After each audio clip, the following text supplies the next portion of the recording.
this is fantastic. It's first of all, this is I guess the one race where we have a 1-0 against an 0-1, so we'll have to watch and see how that shakes out. While the Tristal and NESCardinality match, a lot of people feel like that could be a semifinal or a final match, two of the very best runners. So it's going to be a treat to watch this one tonight in just the second round of the tournament. With that, we start off with a Death Necklace and Magic, and Gold, and then of course the obligatory Magic Key.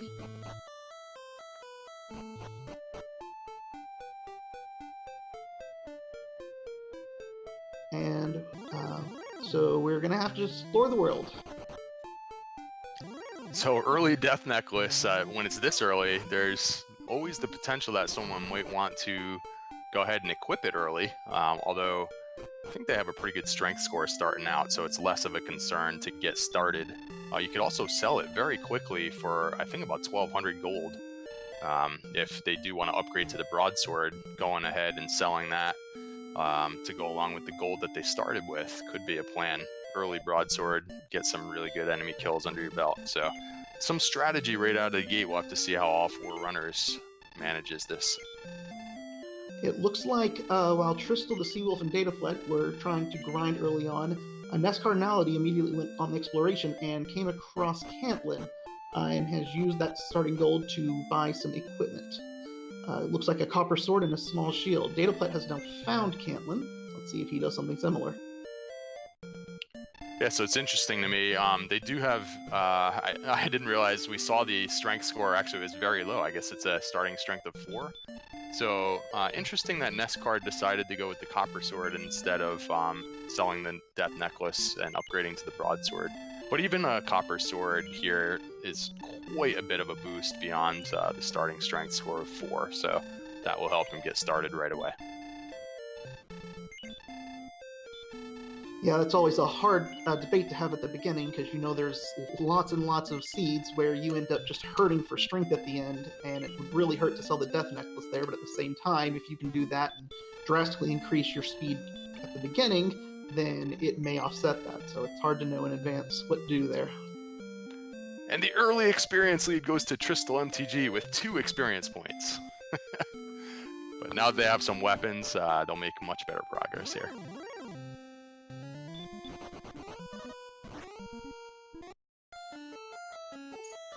Looks like the Seawolf took a couple of wipes too, trying to grind a little bit, so his gold total is a little lower than the rest now. Hey, it's the Hangry Canuck. How you doing, sir? I saw you're doing double duty today. You did one of these earlier today as well. Yeah, it was an absolute blast of a seed to do too. Hopefully this one will be... Well, this one's going to live up to the billing for sure, because we got 4 great runners here, so... Yeah, I caught some of that last seed. Had the potential of being a sub 1 hour seed on that one. So far, sometimes when you get this slow starting strength score, it could be a little bit longer of a seed, but it's hard to say. Any level up could grant hurt more, or they could make some early exploration and find Erdrick's sword. It's hard to know for sure, but so far it's a little bit of a slower, steadier start. That level 2 was kinda low. Yeah, only 1 power. You don't really want that when you start with 4. You'll notice that Tristal and NESCard are sticking in the hill tiles. The hills have a higher encounter rate than the forest and the grasslands that are immediately adjacent to Tantegel Castle. They've realized that the starting zone does stretch all the way over to these hills because they're still encountering ghosts and drakies. So able to have more fights in a shorter period of time, get through those levels just a little faster. Heal at level 3. That'll make grinding a little easier. Yeah, having a heal spell fairly early, it's also going to trigger them to maybe start exploring the world just a level or 2 earlier than they might otherwise be able to. Because now you can take some slightly stronger enemies and heal up after battle, for example, and be able to actually cover more map than you would if you just had no way of healing yourself. So that's an interesting pickup for the runners. Well, it looks like we have all 4 runners grinding now. Not doing any exploration, just trying to get some beef up a little bit. Now you're really seeing the significance of that copper sword if you're watching Tristal, NESCard, or dataplet. They seem to be starting to mow through these enemies after they could barely do any damage to start off with. Meanwhile, the Seawolf, who at one point had the experience lead with 4, is still really trying to do anything to get experience and is having a lot of trouble. It's unfortunate that they have not gone a few tiles left and seen the town. At this point, if they saw it, they might want to consider even resetting and starting over to gear up. Yeah, that's one of the problems that the Seawolf has now. Every time you die, you lose half of your gold. And so they had some starting gold from the throne room that could have been put to some early use, but now he's gone through almost all of that. So if he were to find a town now, he's unable to purchase the copper sword that the rest of the runners have. So he's going to be at a disadvantage if he doesn't, start his entire file over upon finding the town. But he's probably just hoping that the next level will give him a nice strength boost. Sometimes you don't need the weapon if you get it in terms of strength boosts for the stats. But yeah, early disadvantage for the Seawolf, not being able to pick up the equipment for the other runners. And the rest of the 3 all made the same strategic decision to hold on to the death necklace and just to go with the slightly weaker weapon for now. I did miss the stat gain for power going from levels 2 to 3, but from 1 to 2 was 1, and from 3 to 4 was 4, so unless there was a pretty nice gain from 2 to 3, they're still really hurting for attack power. And looking at the stats now, it seems like they're still really low on that strength stat. So you'll notice that NESCardinality, while he's a little bit low on resources right now, but he actually took a little bit longer of a walk further west into the desert, and I think he may actually be looking for the secondary zone, which there's a zone to the north and south of the starting zone, and another one to the east and west of the starting zone that typically has slightly stronger monsters than the weakest ones that you'll find right next to the castle. So he is specifically going after these next enemies, such as the Droll here, for a little bit faster experience gain. Yeah, it doesn't look like the Droll has anything too bad at the moment, so he should be okay doing this. He also picked up a stock of herbs from some of that starting gold, and he's using that now to continue to heal himself up during this grind, just to at least get the next level before he has to die and refresh from the king. Because if you get it before you die, then you'll have the benefit of, the magic or whatever other stats you might start off with. Was that heal more? Yes, it was. Unfortunately, there were not a significant HP or strength gain to go along with that, so I'm not sure what Heal More currently offers beyond heal, other than taking more of your MP. Yeah, I kind of like the heal spell instead of the heal more spell at this stage of the game, and you're right that the hit point total is going to kind of stifle their exploration right now. There are some kind of thresholds that you want to cross before going too far. One of those is just getting beyond the ability to be one-shot by a Hurt More spell, for example. So if you can get at least up into the high 40s for hit points, then you can, survive like an ambush and a Hurt More from an enemy when you're out there. So all these little things, when you're at really low hit points, it's just so much more likely that you'll be sent back to the castle, and the exploration becomes just lost time. No, Falconic, you were actually watching Dragon Warrior, and we found out that the Dracomas have the big boy breath.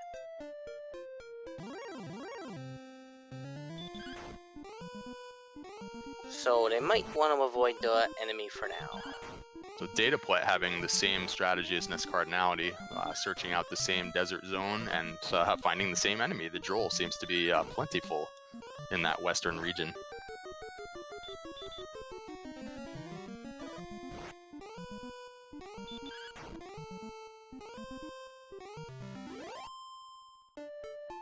Tristal's made his way over there as well. So you can see how they're all kind of on the same page with the fact that they're not going to be able to get any exploration done at this moment. If they could just get another level or two, look for some hit points, look for just a little bit more stats, that'll get them started.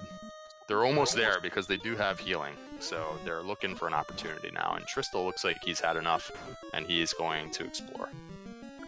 Yeah, Seawolf is still having trouble at these early levels without those weapons. He is significantly behind on the experience now. Yeah, it's one of those things. When you start off with gold in the throne room, there's a little bit of a varied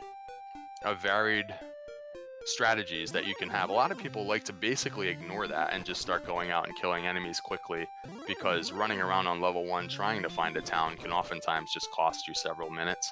But when you are the lower the strength score that you start with, the more valuable it is to try and find a town. So they started with a strength score of 4, which is the lowest that you can possibly start with, and it's a score that you typically only can beat slimes and red slimes for 1 or 2 experience points at a time. So it would be better to at least try a few times to find a town while you still have the gold. And right now he doesn't have any left, so he's kind of stuck with this plan for now. Yeah, and Tristal walked a little too far north, and a green dragon kind of gladly showed him back to the castle. He manages to escape a blue dragon after that, and finds Rimildar. And if he happens to have some gold, yeah, he doesn't quite have enough. That's interesting, but if he can manage to just take down a couple of those enemies that he saw on the way, like the Warlock, just getting 1 key somehow could make a big difference, but instead he spends a little bit of money on the clothes. Did I see that right? It seems like he stopped. He looked like he was going to, and then decided not to. No, I think he bought them, actually. I think he still has the same gold that he had there. I think he correct. canceled it. I think he canceled the clothes purchase. You I think are he correct. realizes he just wants 1 more enemy that's beatable. If he could just get 1 key, that would really help. But at least he knows where the town is in case he dies to the Stone Man like he does here. As soon as he gets enough gold now, he knows where that is. And Dataplet discovers the AK-47s are out in force.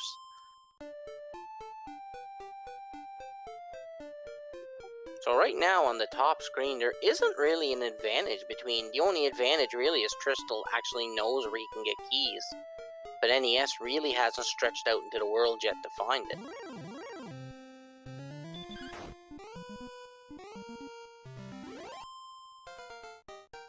And down below we have Dataplet with the serious experience lead right now, but as we all know, that can change in a flash.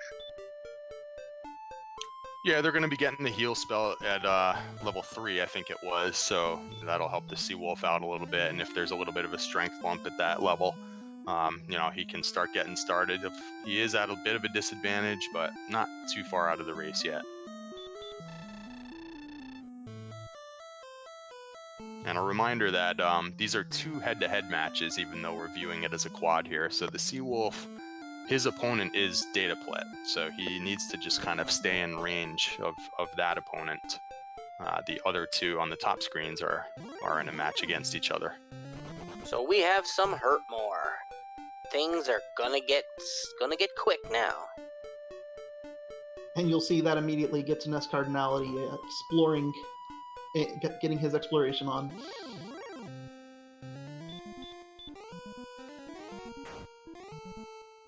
And they got plenty of MP at this early point, so this could really, really boost the experience gain for them.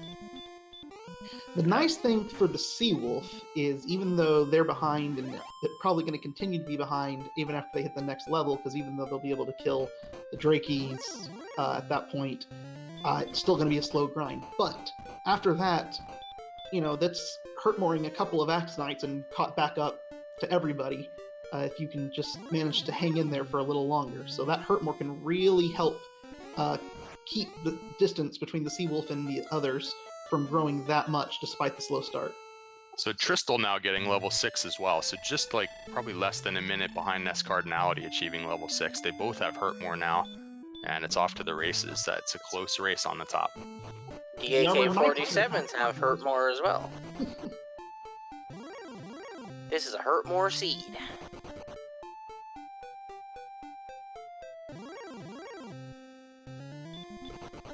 it's welcome too. You can see on the top screen there, they have not really gained very much in the way of the strength score after 6 levels, still in the mid-20s. And the Copper Sword just gives an additional 10 to that for 36 attack power. You can't fight too many enemies with that, so they're going to rely almost exclusively on the Hurt More spell for the next few levels now. Yeah, Especially their with the Agi's 33 pretty HP. low. Like, magic is the only stat that's actually been boosted so far. The rest are pretty much bottom of the barrel.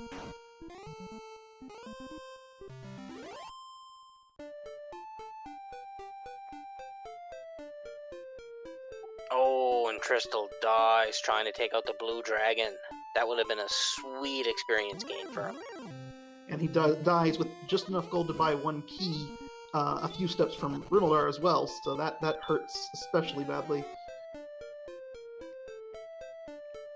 But it's worth noting with the only 33 HP, even with Hurt More, it's not as powerful as one might hope because enemies can still one-shot you, so if you can't take them out in 1 Hurt More, or if they ambush you, you're still gone. And so Hurt More isn't as valuable for exploration yet. Obviously it has great value, but it's still a danger. Yeah, the Seawolf actually is in a really tough spot with this strategy because still only a strength score of 5 on level 2, as we just saw the stats there. Really, all he can find here, for the most part, seems to be Drakeys and Ghosts, and typically both of those are still off the menu when you have a strength score of 5, and because of a quirk with the math, the Drakey, you actually fail your attack against the Drakey most of the time when you have a strength score of exactly 5. You'd almost be better off going and finding the Ghost instead, even though they have a little bit more hit points and more strength. It's just, he's not really a favorite to win either of those battles, and that's why he's only managed a few kills so far.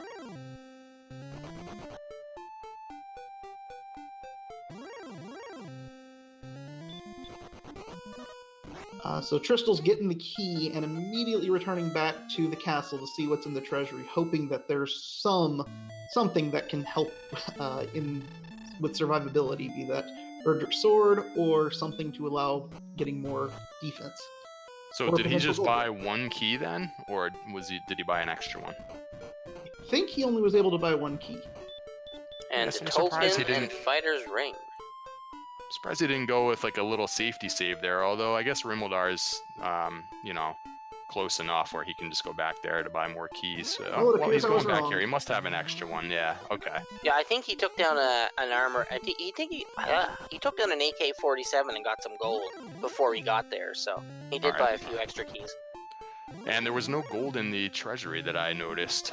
Just the Fighter's Ring and the token, I guess, were the notable items. No gold in the treasury means no easy way to do a gold grind, unless there's some gold in this dungeon that he's found in the basement. Well, Which this is South Swamp. Means that unless the other side is Garenham, the gold grind is dead.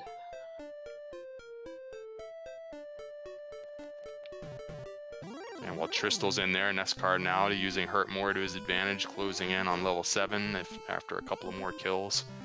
Star Wyvern takes Tristal out in the middle of that swamp cave to see if he decides to go there again. Dataplet finds Garen's grave. See, now that Tristal was in the throne room just now because he died, that counts as 3 more chests. So if this does happen to back into Garenham, he can act, sort of in a backwards way, just initiate the gold grind immediately. Whereas I think previously, I don't remember him popping into the throne room. I think Dataplet is in the Fighter's Cave, maybe? Or the grave? That was he's Garen's dead grave. now. Unfortunately, he doesn't have a magic key, so after getting those 3 chests, he could do nothing but get out. Oh, he got out alright. Yeah, that is the fastest way to get out in the early levels. You're just going to get whacked and sent home a few times. That's better than all the return and outside spells you can get. And level 7 getting us an extra 10 attack power, so that's very helpful. And NESCardinality missing a sleep spell against the Stone Man. That's one of the ways that you could try and beat the Stone Man. You could try a couple of Hurt Mores against him for a quick 155 at this early level, but the sleep spell is supposed to land almost every time, and it happened to miss that time for NESCardinality, so a bit of an unlucky break, and he has the repel spell, so he's going to search in a different direction and hurt some more enemies now. Ooh, Tristal coming across Hawksness. He's gonna take. I mean, he's got hurt more, and he's got enough to survive one shot from something. So if it's not a bad enemy, he might be able to take it out. If you're Tristal, you're probably hoping for something of the night variety because they're both very susceptible to hurt more. If it's a blue dragon, then I'll tell you what, with 36 max HP, it's hard to even survive one shot from any of these enemies when you only have the small shield, as noted there, one shot by the Stone Man. it would have been better. At level 8, it appears that NESCardinality got sleep, and that would have been potentially much more useful if he'd been there one level later. Yeah, and he also has about 10 more hit points, so I think at level 8, that Stone Man is in play, and if they could put it to sleep, they have a reasonable chance of defeating it. And NESCardinality coming across Garen's grave now. I don't believe he has a key either, so he's probably gonna get these 3 chests and then have to nope out of here.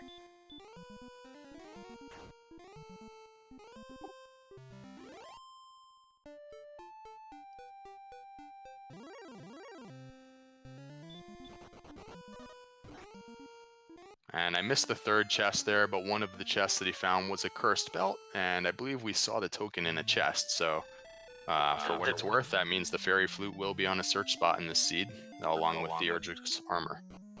The token was in the treasury, and I believe that was a herb and a torch he got, along with the curse belt.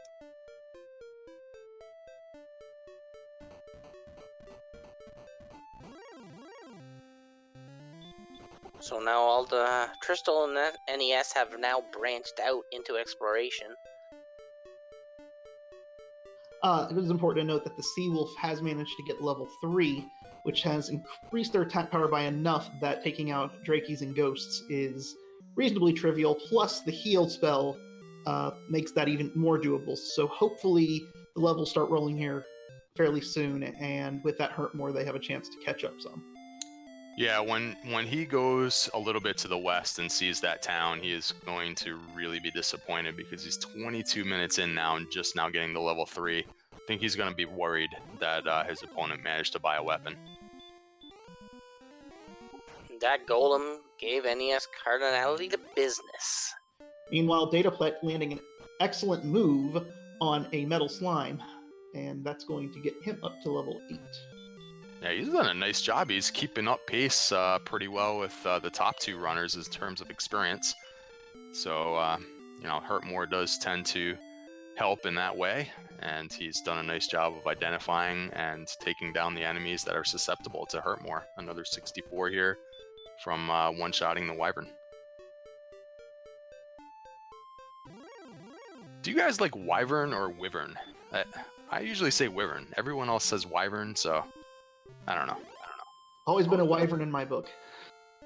I say Wyvern too, but I'm Canadian, have an accent, so people make fun of the way I talk anyway. But everybody pronounces stuff differently. So the golem just punched dataplet in the face for 50 damage. So, you know, carrying nothing but the small shield, it's only going to get you so far for a while right now, especially while they have continue to have relatively low hit points here.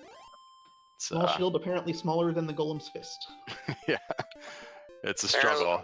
They need some equipment or they need some hit points, one or the other. And looks like Seawolf got level 4, so he's starting to get there. He'll go a lot faster once he gets to 6, discovers hurt more. He'll be a lot happier then. So again, a similar thing just happened in NESCardinality. He knows that he can usually land 2 Hurtmores in a row in an Armored Knight, but he was just hit for 38 by the Hurtmore that the Armored Knight cast on him, and it sends him home. So it's tough sledding out there until they get a little bit more hit points or some sort of equipment. And the Seawolf just found out the Drake must have big boy breath, so he's back to the castle. And Tristal is back in Cantlin, and he's looking for the coordinates. He's gonna have to waste a lot of heal spells here. The good news for him is even if the coordinates seem bad, he at least knows where the swamp cave is, and so Gwaelin can be a quick rescue, pending what the guardian monster is, but that apparently becomes moot because there are no coordinates. There's nothing at the coordinates today. And thank you, Randomania 3, for the raid. So to me, that means, like, if I was Tristal, if it was in any way convenient to get there, I'd be going back to Hawksness, because the armor is much more likely to be there now. There's nothing on the overworld, and he's already found the token. So let's go get that armor. And with that, as you mentioned earlier, it means the Fairy Flute's going to have to be at search location as well. So Hawksness and Cole will hold the Fairy Flute and Erdrick's armor. We just don't know which one's holding which yet. Yeah, and as you noted, he is at level 8 now, so he does have the sleep spell, and he already knows it's a stone man. And it looks like he is going right back there.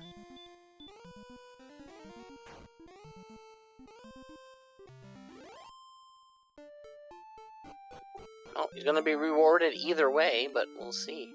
Oh, I'm sorry, that was Rimuldar. I thought, for some reason, why did I think that was Hawksness? But he's going to go get some more keys first before heading in a different direction. I really think that going back to Hawksness would be a good move for him, but there's still plenty of map left to explore as well. Well, I mean, if you're going to go to Hawksness and risk it, you might as well go ahead and use up all your gold first. Yeah, because you know if you miss the sleep, the Stone Man's going to take his big fist, plow through your shield, and through your face. Yeah, fortunately, he now has 49 hit points to work with instead of 36 that he did back on level 7, so he probably can absorb one hit from a Stone Man most of the time now. And the harp? Silver harp in the Rimuldar Inn. That's a big pickup. That is big, and that's actually a chest that can easily be missed by some runners. NESCardinality now is in Rimuldar as well, going straight for the keys first. So some players just forget about that chest, or if they only have 1 or 2 keys that they bought from the shop, they can't get to it, and they decide they're going to come back later, and they don't. So having an important item in that chest in Rimuldar is a little bit interesting here. Well, dataplet showing looks he's like, not forgetting about it, so... And Cardinality looks like he's not going to check at the moment. He returned to check out the treasury, so he will get his token in a minute. Yeah, see, that's what I'm talking about. So that's got to be on his radar now, that he never opens that chest. And now, hopefully he remembers, and when he gets to the end, if he's still looking for the harp, and then he realizes it could be bad. So he's doing a save here. Did he only manage to buy 1 key? Because he may end up checking the treasury and then reloading a save state if it's not really useful. If he only had the money for 1 key, that's... I thought he bought more than 1. Yeah, he still has 1 left. But if there's no gold here... Okay, well, we'll see. That's the only reason I can think of why he would have saved first, is that if there's nothing really good here and there's no gold, he may actually reset this. Yeah, and remember to come back and get the token later, because, I mean, they're here all the time anyway. The enemies make sure of that. Right, exactly. Well, it appears that he's just deciding he wants to get the whole tentacle tour here, and knows where Rimuldar is, so he can go back and get those keys again later when necessary. And I guess he figures he'll just pick that up the next time he rolls around. And the other thing is, like we mentioned before, is another way of initiating a grind, at least by popping your head into the throne room. I guess if he was already there, he might as well just save. But if that had backed into Garenham, that could have helped him out for a gold grind there. But it pops him off at the west edge of the world. So if you enter... So I got a question for you. So if you enter the swamp cave and cast outside, does it take you to the opposite exit? It will only take you to the north exit. So if it happens to be that you're in the swamp south, then it's a nice way to get across. But if you enter from the north, you can't get across that way. Ah, I did not know that. That is good information to know.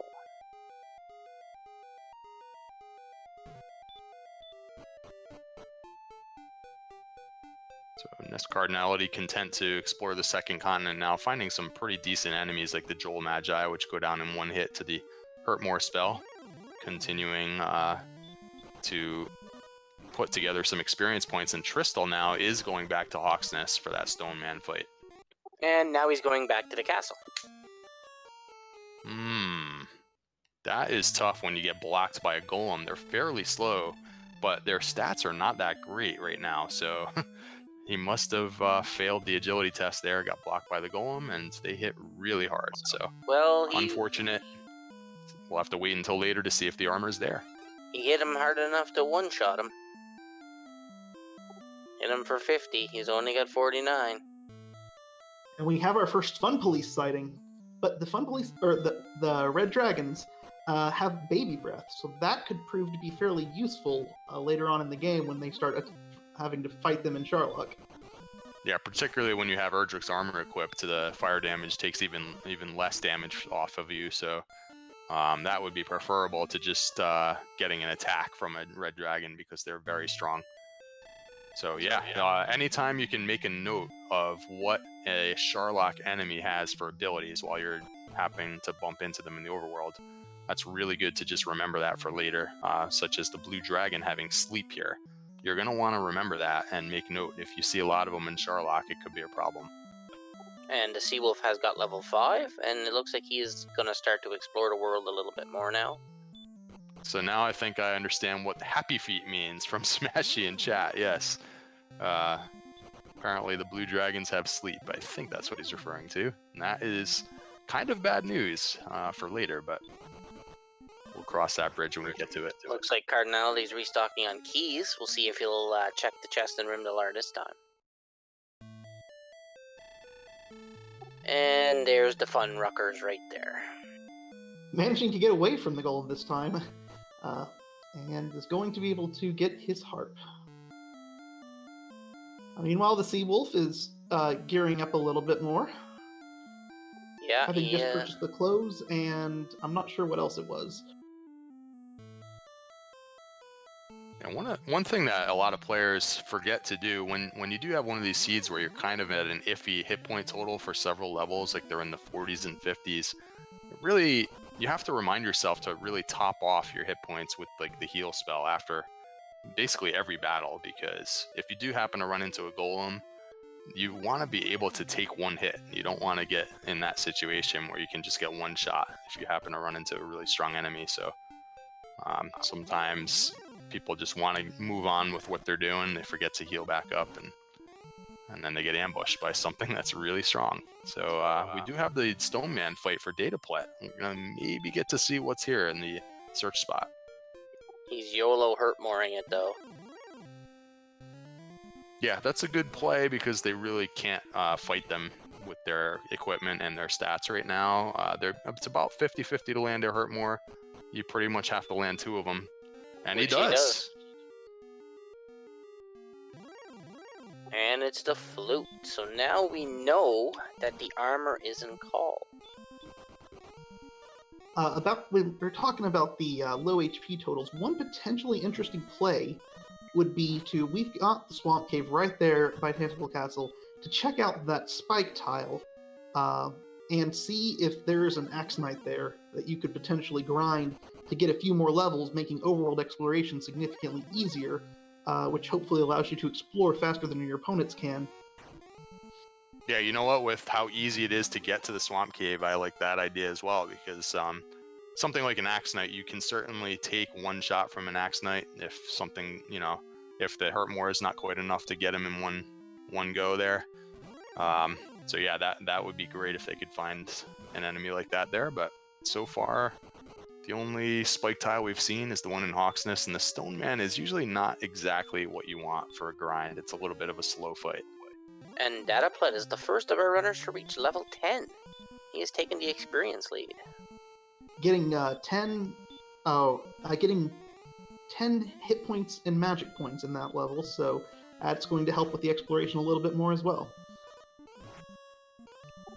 Looks like NES is doing the Stone Man fight.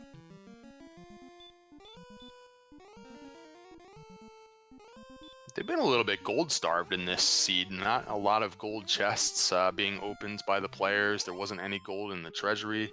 So they're still just carrying the copper sword. And with only 46 strength, that's not the greatest attack power. So they are relying heavily on the Hurt More spell for now, but some of these fights later in the game, you're going to want to be able to swing and hit something pretty soon. Well, they have been having some issues with golems early on in the game. Even though golems are usually fairly easy to run from, you might consider throwing a Fairy Flute out there now to guarantee your escape. It's always a optimization kind of problem there, because it does take 8 seconds, I believe, to blow the flute, and that can add up over time, but so can getting punched by a golem and going back to the castle. And the Sea Wolf has picked up his harp now.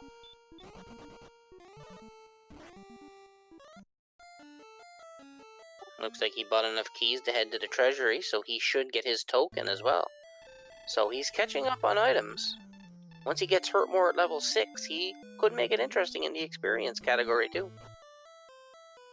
So this is the type of seed, the type of situation where I'm not even sure that some of these guys are going to bother to try and upgrade their weapon anytime soon. So if you don't find Erdrick's sword at some point, if it happens to be like a sword in Sharlock's situation, you might have to navigate that end game with very low attack power. And the Sea Wolf is getting trolled by the guard.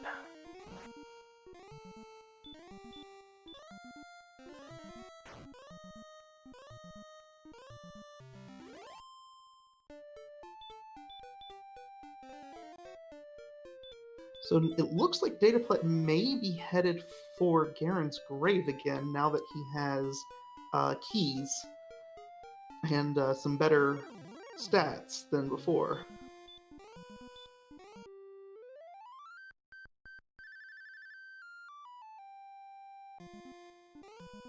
They've pretty much got the full spell list at level 10, though. Or they'll make a liar out of me and just completely bypass it. And take a 41-point shot from a golem. He does have the flute though, so he knows he can at least put it to sleep and then run away if he so chooses. So a nice safe move there. They have been getting blocked by golems a little bit here so far, so it's a nice play to make sure that you can continue your exploration without being sent home there.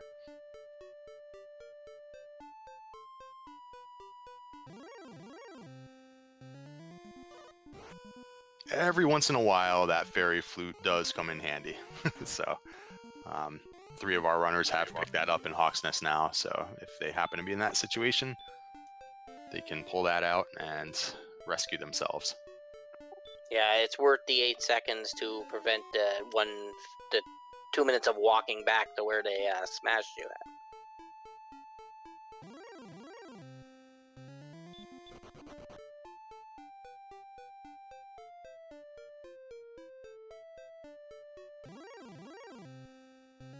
And meanwhile, it looks like NESCardinality is actually deciding to stop and grind in this desert. He's run into a lot of Axe Knights, and I think that may be his grind spot.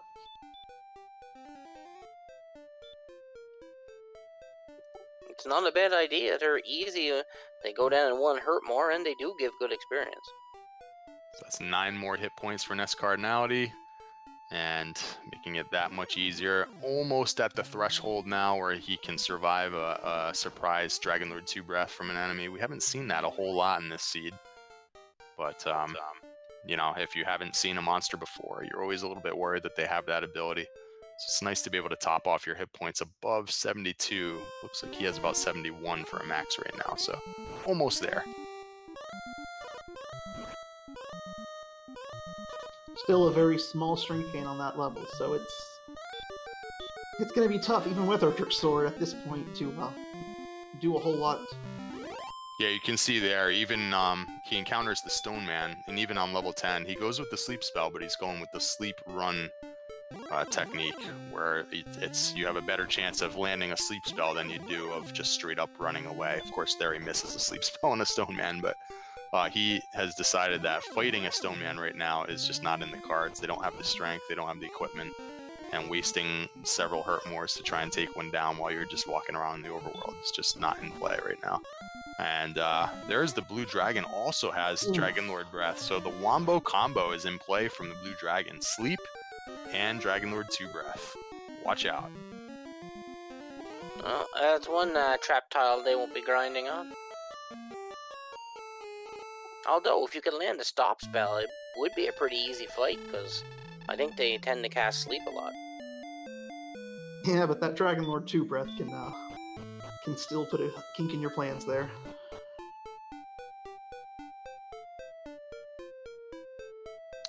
So, is this the route to the Swamp Cave? I wonder if NESCardinality is going to check that spike tile now on the way through, or if he's just going to outside his way through again. Well, it does look like he's gone a couple times while he was around there to check different areas of the map for grinding. That's where he found that Stone Man. But it does seem like he is actually just going to cast outside and move on to the second continent. And we have a Sharlock sighting for TristalMTG.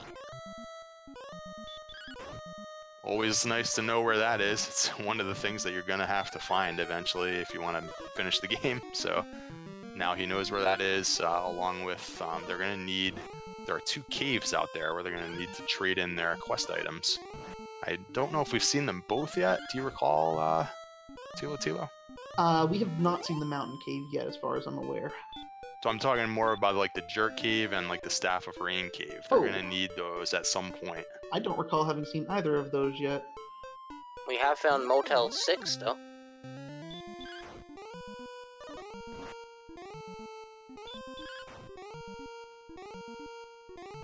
Yeah, and he had 800 gold, so I guess he went and checked the shop probably for a large shield. I didn't see him purchase anything, so maybe there was nothing interesting there. Silver shield for sale. Yeah, unfortunate they just won't have the gold for the silver shield in this seed, but at some point they are probably going to want to buy a large shield. The Seawolf did find a large shield somewhere. Perhaps that was in Cantlin.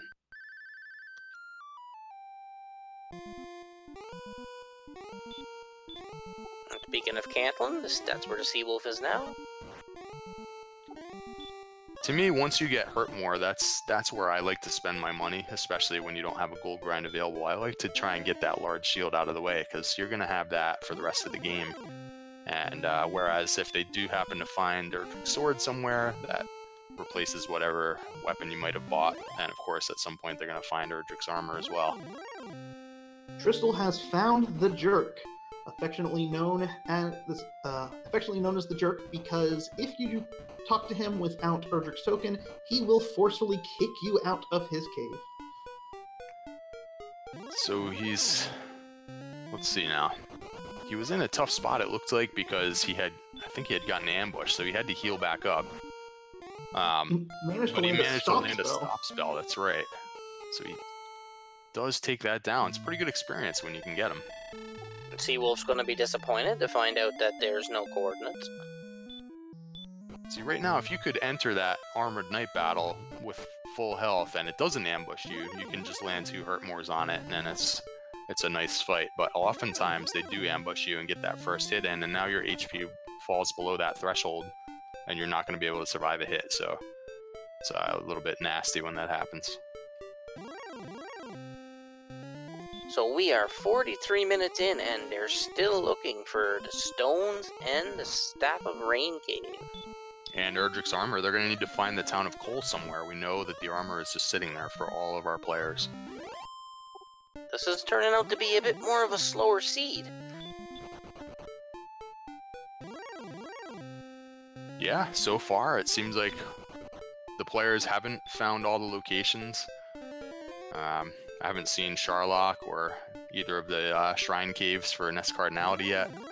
They're still looking for the town of Cole, so this map seems to be taking them a little while to explore. NESCardinality is in a battle with this red dragon that's been kind of toying with him with the baby breath. Finally takes him down.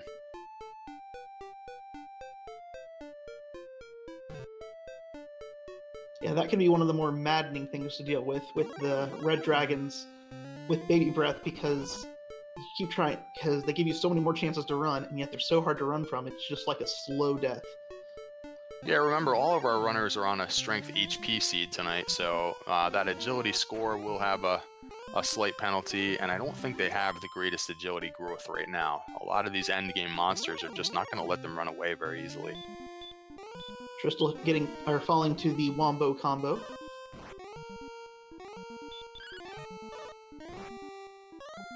basically, for the people that don't know, your agility stat leads to running. If you break your enemy's agility stat, maybe? Yeah, there's a check between the monster stats and your agility score, and the lower your agility score is, the less you're going to be able to run away when you try.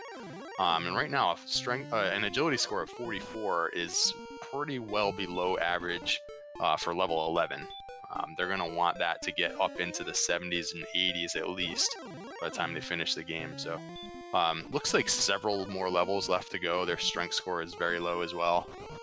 Sometimes you're kind of closing in on it already at level 11, but right now it looks like we need a lot more levels. The Blue Dragon sends Dataplet back home.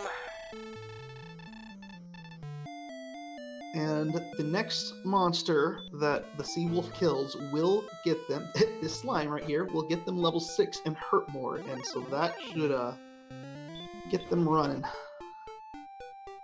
When you're looking at your clock and it's 46 minutes and you just got to level 6, you have got to be feeling like you are in a hurry from here on out. It's so unfortunate that things just happen to start off this way for him.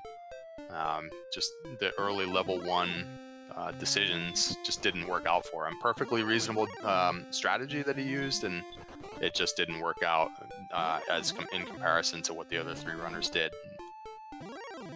And he has hurt more, but yet he's still running from enemies. If it was me, I'd be blasting everything I can get my hands on.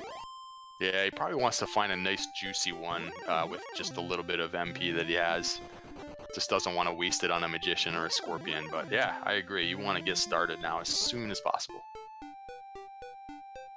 NESCardinality finds Garanham, which is going to lead to one of the as of yet unseen caves, as well as offer 3 more treasure chests in the back of it. So there's a chance potentially for an Erdrick sword here, or the stones, which definitely change the course of the run. Absolutely, and that little grind that he did. Oh, there we go. The Stones of Sunlight is the final quest item that he needs, and now it's right there in the back of Garanham. Now, and there's Erdrick sword. So Erdrick sword, Stones of Sunlight, and some gold in the chest there. And now the gold might give him the ability to purchase a large shield. And he'll be basically all set with equipment until, at some point he's going to find Erdrick's armor, because he probably knows that it's in coal at this point. So that is really a good way to get him going. And if one of the shrine caves is in the back here, particularly the Staff of Rain cave, that would save him a trip as well. So it's also very important nice to find. note that having the Fighter's Ring, the Death Necklace, all 3 items, and Erdrick sword means that any cave that you go in and looks like, and that's completely dark, has pretty much no value. There's nothing you're going to find in it that's going to improve your character at this point. But yet, NES is checking the tablet cave. Yeah, I wonder why he's doing this. I think you made a good point there. You could definitely nope out of there. Trying to think of what he's looking for, unless he just wants more gold. But there you go. It's all set. He's got the gold, and he's out of there. And he's very close to level 12. That little grind that he did on the overworld, he retook the lead temporarily. Now Dataplet has overtaken him again at level 12. But here's the staff cave. Wow. So at this point, if I think it's only Tristal so far that's seen the jerk. I could be wrong on that, but if he's seen the jerk or he's able to find him quickly, he in go mode. Yeah, I actually don't recall I guess he needs the Erdrick jerk or Sharlock on NESCardinality screen. They're kind of in the same region, so he will need both of those to finish the quest. And then it's a matter of what are they going to do about the grind. Do they deal with the Stone Man and Hawksness? They still haven't checked what's in the Swamp Spike tile. I don't know. He does have that desert region in the back of his mind. He's already used it once. A lot of Axe Knights popping up over there. But still, right now, he still needs to find the Jerk Cave and Sharlock. And even though he's a little bit behind in exploration, Dataplet is keeping his pace up with NESCard, even though NESCard stopped to do all that extra grinding. And oh, by the way, they do still need to find the town of Cole. That's just been eluding them. It's just way out there somewhere. None of our 4 runners has found the town of Cole.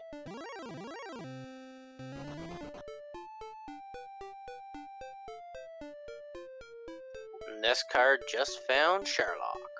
Okay, yeah, and I think if he keeps going in that direction, I think the Jerk Cave is over there in the grasslands. So he's in that same area that Tristal was exploring earlier.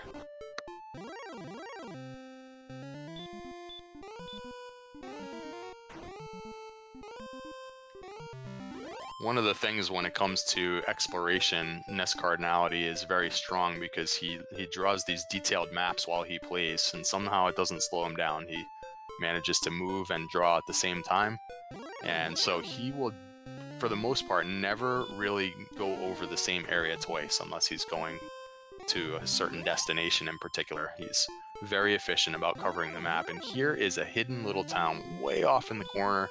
This one's Brockenary, as seen earlier, but he is going to methodically search out all the areas of the map that he hasn't been.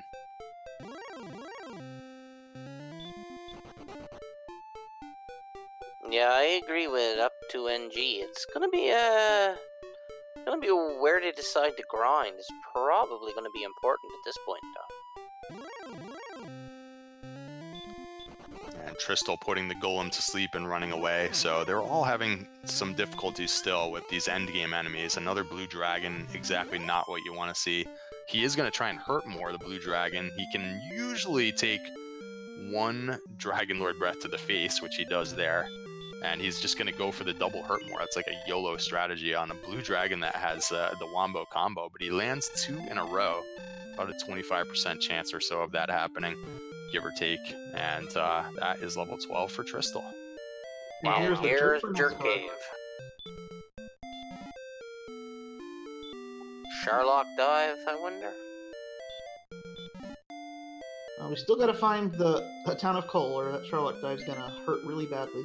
But after that, I mean, that's entirely possible if for a grinding place. Not necessarily a dive, but you could explore the first floor and see what sort of monsters are there, and potentially, if they're all hurt mortal enemies, that could be a decent grind for now. I think he really does want to find the town of Cole first, though. It's like one of those things that you really want that armor.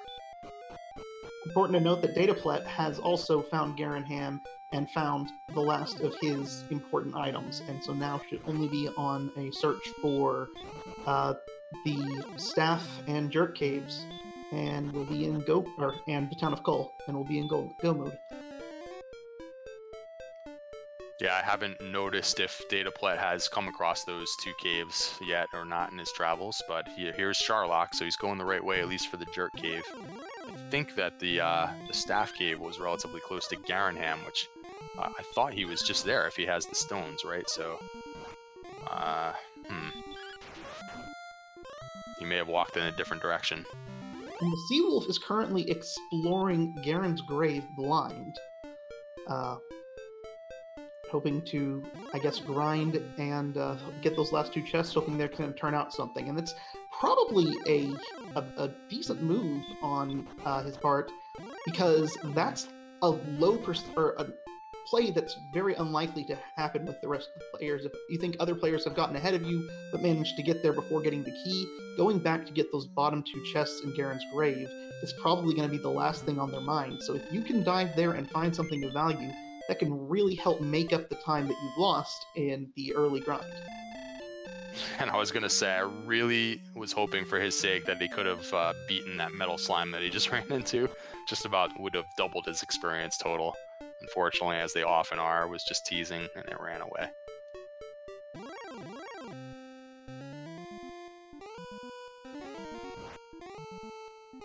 But yeah, I think that would be a good call if he had the keys to work with and was able to dive into the grave. Of course, we know that you know, the others have found all the good stuff, but yeah, in his shoes, that could be a good move to try and dive it as soon as possible.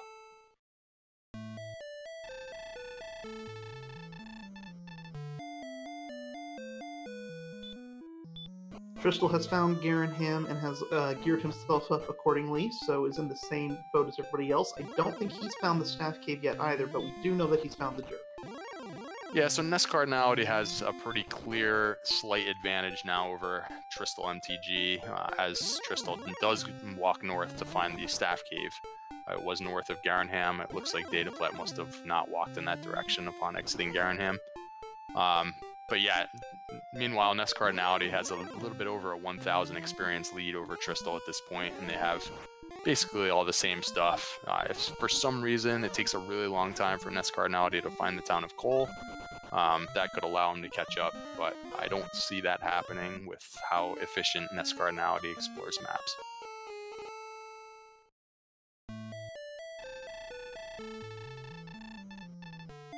The strength stat still isn't looking too good, though. Yeah, there's a lot more grinding that needs to happen. Several more levels for sure are going to be needed. Every once in a while, if there's only one stat that you need, it could come all at once, but it's sort of like they don't have the hit points and they don't have the strength, and, you know, we're looking at a few more levels for sure. Ooh, and the Sea Wolf dies trying to run from a rogue scorpion in the grave, rather than using a hurt more on him.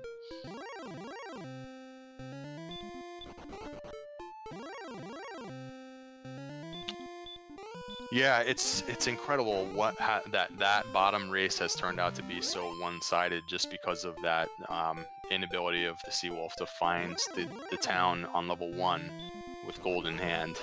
That copper sword really getting you off the strength score of 4, just so much easier than you know, grinding to the next level.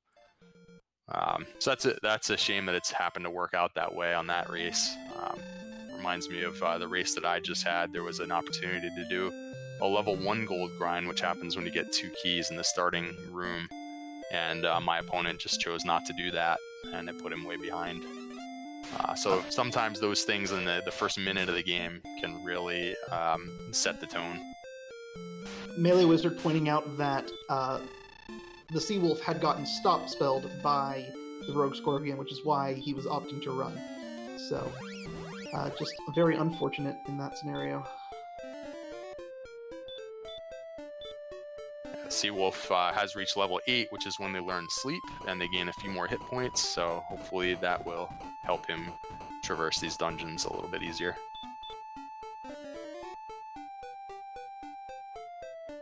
And now with Erdrick's sword, and still such low agility, it looks like if you want to get out or away from a red dragon, you just gotta hack it to death.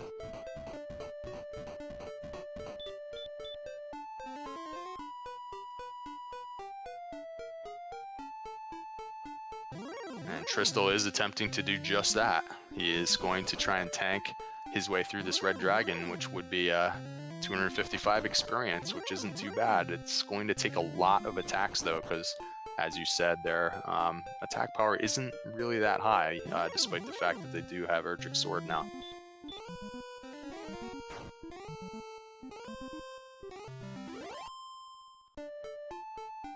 So using 4 or 5 heal mores in this battle, but oftentimes it still is worth it. It's just so much experience, and he has a little bit of catching up to do. NESCardinality is still almost 1,000 points ahead.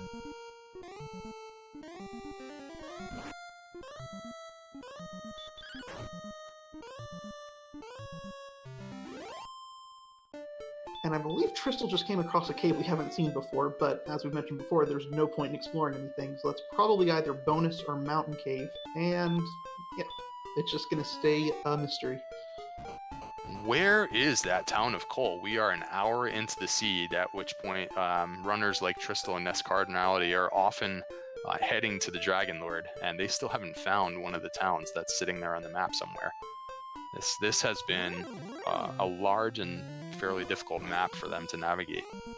And they still have to grind some levels because the stats are nowhere near what they need to make it.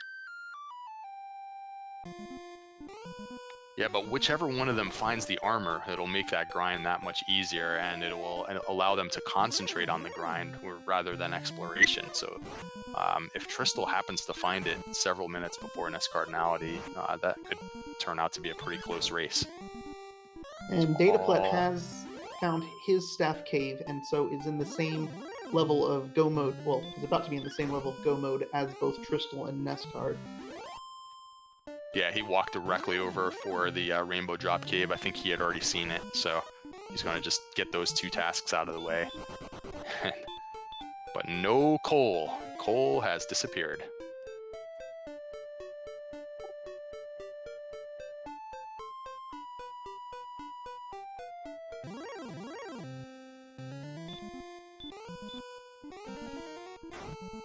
It's probably tucked away in some little back corner of the woods. And Tristal back over to the second continent, hoping that maybe it's over there. That's the only thing left for him to find as well. Unless, did he for some reason miss the Rainbow Drop Cave? We don't have him marked off for that yet, but he could do that at any time, I guess. It's right near Sharlock, so he might just be choosing not to bother going that way for that right now. I see a little town on the bottom of NEScard's screen. I wonder if that's the town we're looking for.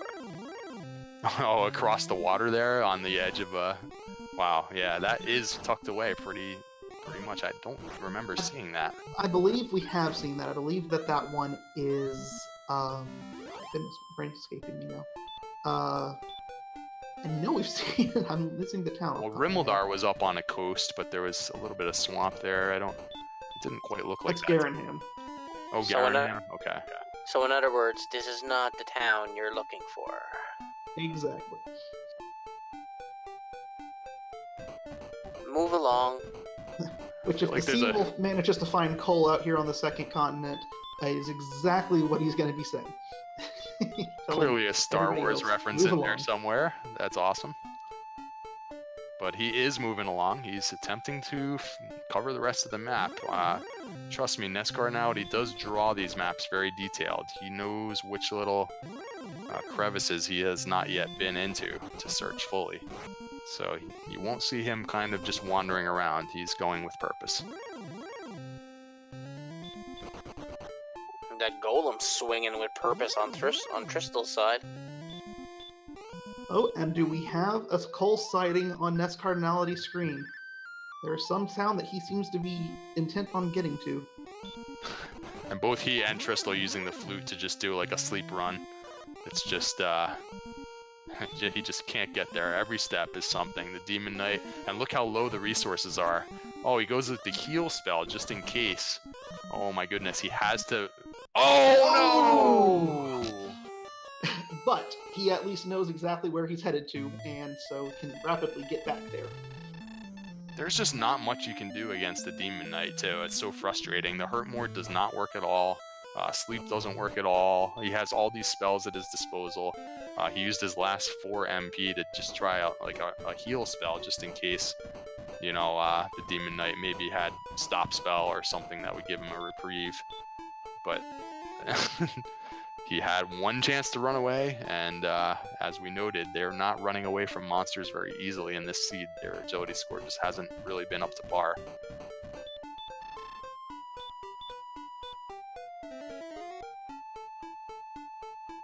But Demon Knights also being exceptionally frustrating because they are the only monster in the game with a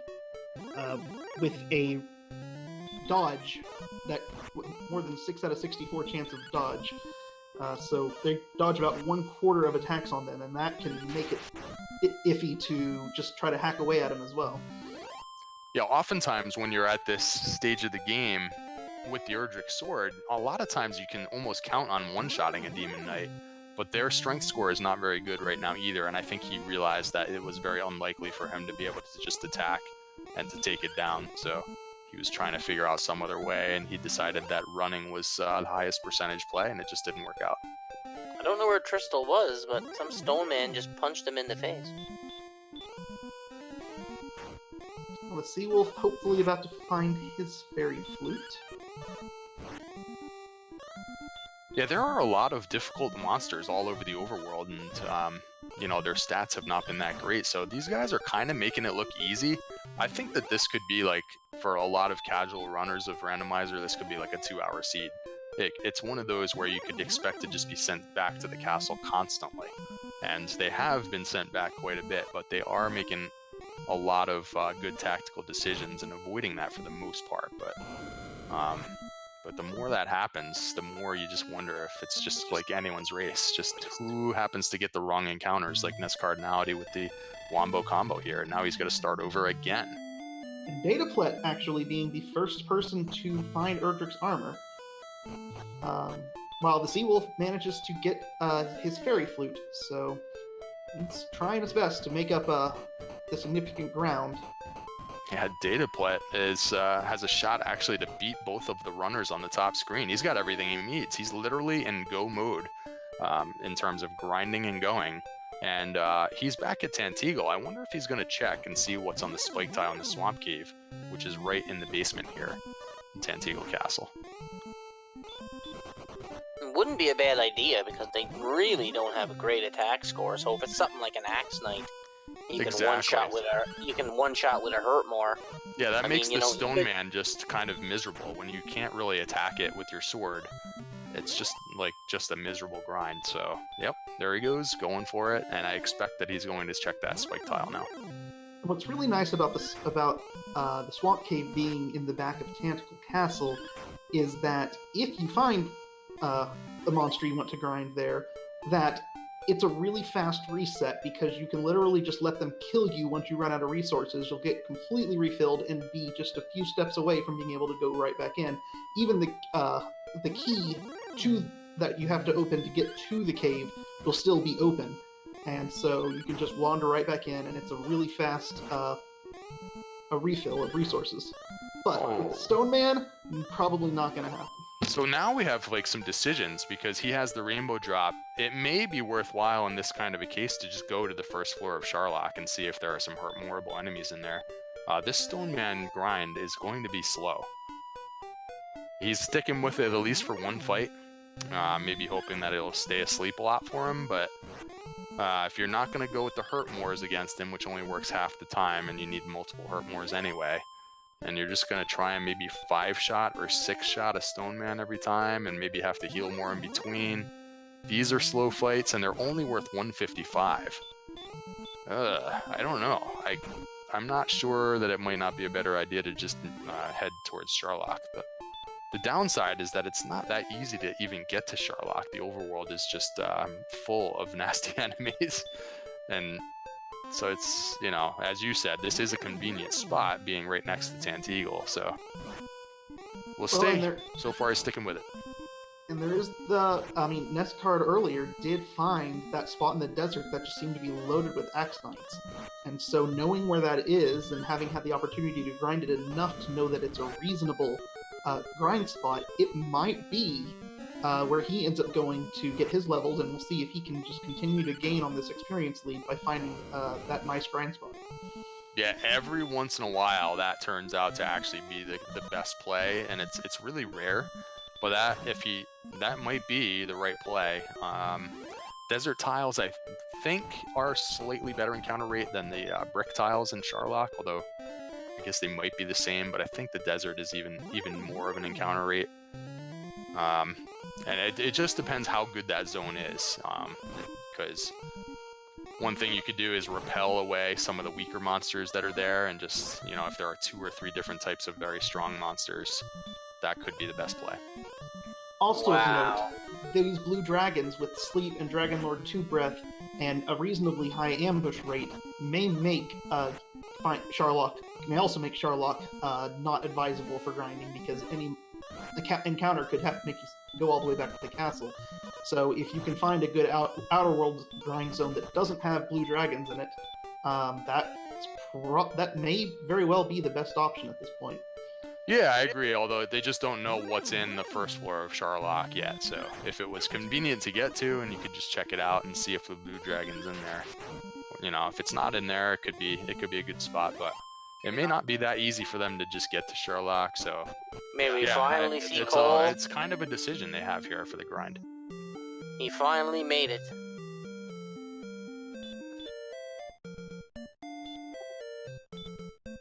And there's the armor, folks.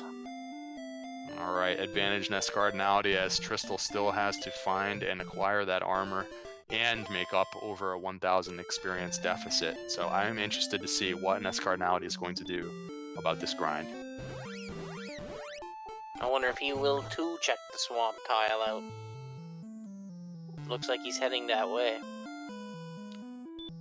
Yeah, I think you have to do that first, and when he does find the Stone Man there, I'm going to be interested to know what happens.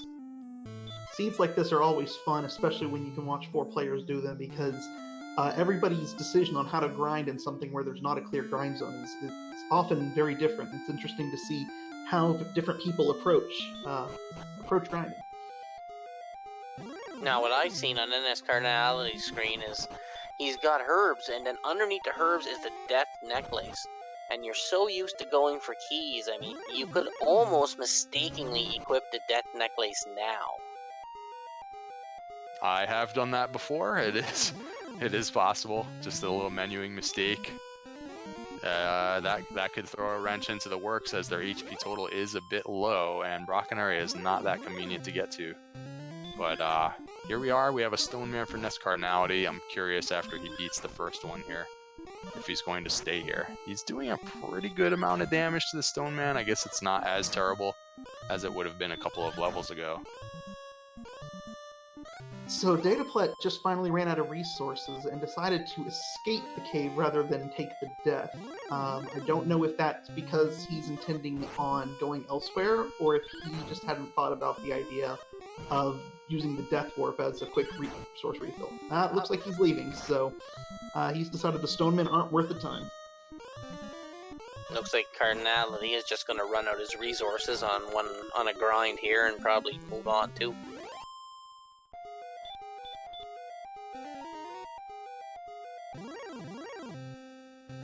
I mean, like up to NG said before, I mean, they're only 155 experience.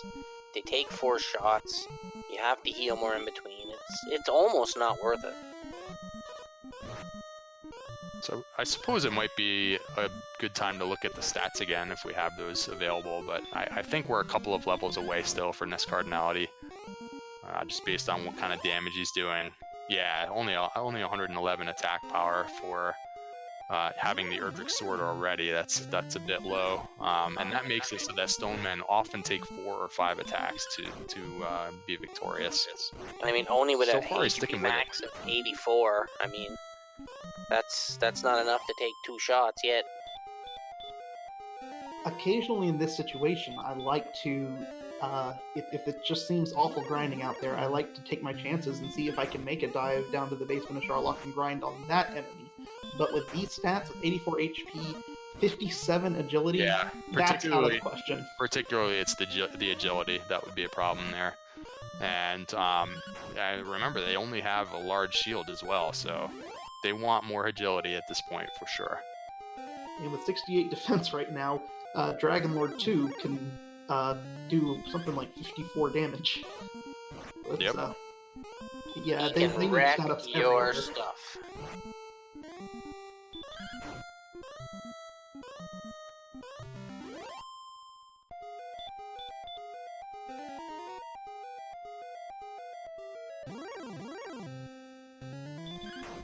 Yeah, it looks like pretty much the dataplet, Tristal, and NES are in grind mode now. Another thing to consider is that when you are this far into a race and you just hit grind mode, it's always really tough to not feel like you're behind. And when you start grinding and you hit one of those levels that's really borderline, it's a hard decision whether or not you feel like you're behind, so you have to take your chance, or do you spend your extra time to grind up that one extra level and take it from borderline to a very high percentage chance of both finishing the dive and killing the Dragon Lord. So the nice thing is the Stone Man doesn't really have any tricks up its sleeve, so it's not like it's longer than normal. It's just that they don't really have the attack power to really make quick work of them. So I in a way, I can kind of understand NESCardinality's decision to stick with it for at least a little while. And the wizard here is going to give him 15, so let's see what kind of stats he gets here while he refreshes his resources. Boo. Yeah, so the 1 power Certainly is not not gonna good. do it. The hit points is getting closer. He got a good hit point boost there. But we're going to need a lot more power. So now he is kind of in, like you said, instead of taking the death, he's kind of like walking out of here. I don't know if he has something in mind. He could...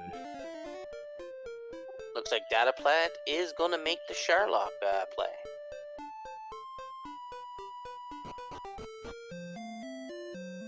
And the AK-47 greets him as he walks through the door. So NESCardinality going to the nearby town to take an in stop, and maybe if he needs some herbs, he'll take care of that right now. You usually want to have a full stock of herbs when it is time to go into Sherlock. Wow, this armored knight really wants his coat for coming in. Armored Knight at this point is a fairly nice grindable enemy, because early on the Hurtmore there was pretty painful, but with Erdrick's armor, the Hurtmore doesn't do any more damage than the normal hit from the Axe Knight, so it's pretty irrelevant. Or from the Armored Knight, I mean. It's pretty irrelevant, so it does take 2 Hurtmores for a good amount of experience, but it's definitely one of the better monsters you're going to find for a grind up here. It looked like for a minute he was going to start making his way down, potentially to find that mini-boss, or at least to see what's in the other zones, but I agree. I think if this Armored Knight is common on this top floor, this is not that bad of a grind, especially if there is a town right outside, which I don't recall there being a very convenient town nearby, but yeah, and the Star Wyvern is also a good Hurtmore enemy, so yeah, like I'm kind of liking this better than repeated Stoneman grinds, but maybe it doesn't make a really big difference at this point. They just need those levels. Well, really, the only trap tile they haven't seen is the Axe Knight one, so... Right now, looks like NESCardinality just went over there to make sure he had the herbs, and he's just going to go back to the Swamp Cave grind, deciding that's the best play for now. So then when it's go time, he can just go immediately towards Sherlock. The Hawks the Spike tile was also a Stoneman, so that made that one kind of put both of these out of play. But it looks like, is Tristal choosing the Stoneman grind as well? The Seawolf, by the way, is in Mountain Cave, which I don't remember us being in Mountain Cave with any of the other runners, so yeah, I think not going to find a whole lot in here. I think if anybody found it, it was after they knew that there was no point in going into the cave. The Seawolf has also found coal and gotten Erdrick's armor. Still looking for Erdrick's sword out there, and has not come across a gear in him yet, but definitely catching up on the gear pretty quickly. And he upgraded his bamboo pole to a hand axe at some point as well, so yeah, nice job, Seawolf, with a tough start, but he is making progress. Level 11, closing in on 12. While dataplet, his opponent, is grinding the first floor of Sherlock, closing in on level 15, I believe, if he hasn't already gotten it.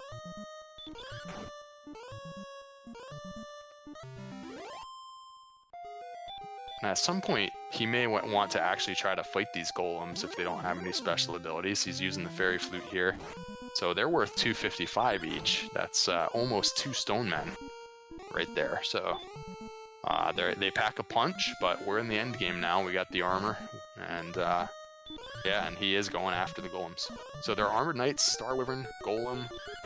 Have you seen any other enemies in the first floor? I don't believe so. Yeah, no blue dragons that I've noticed, which is a good sign.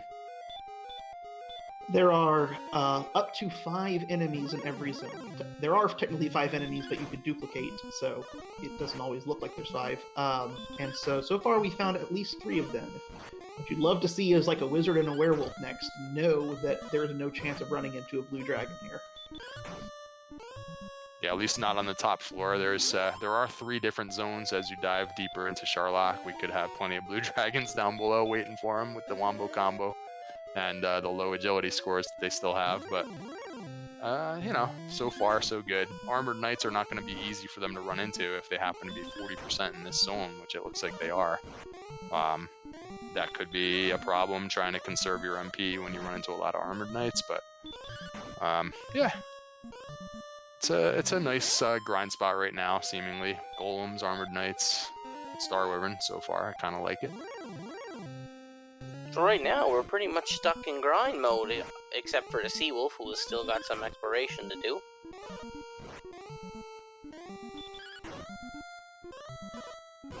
So it'd be interesting to see what level they feel they're ready at.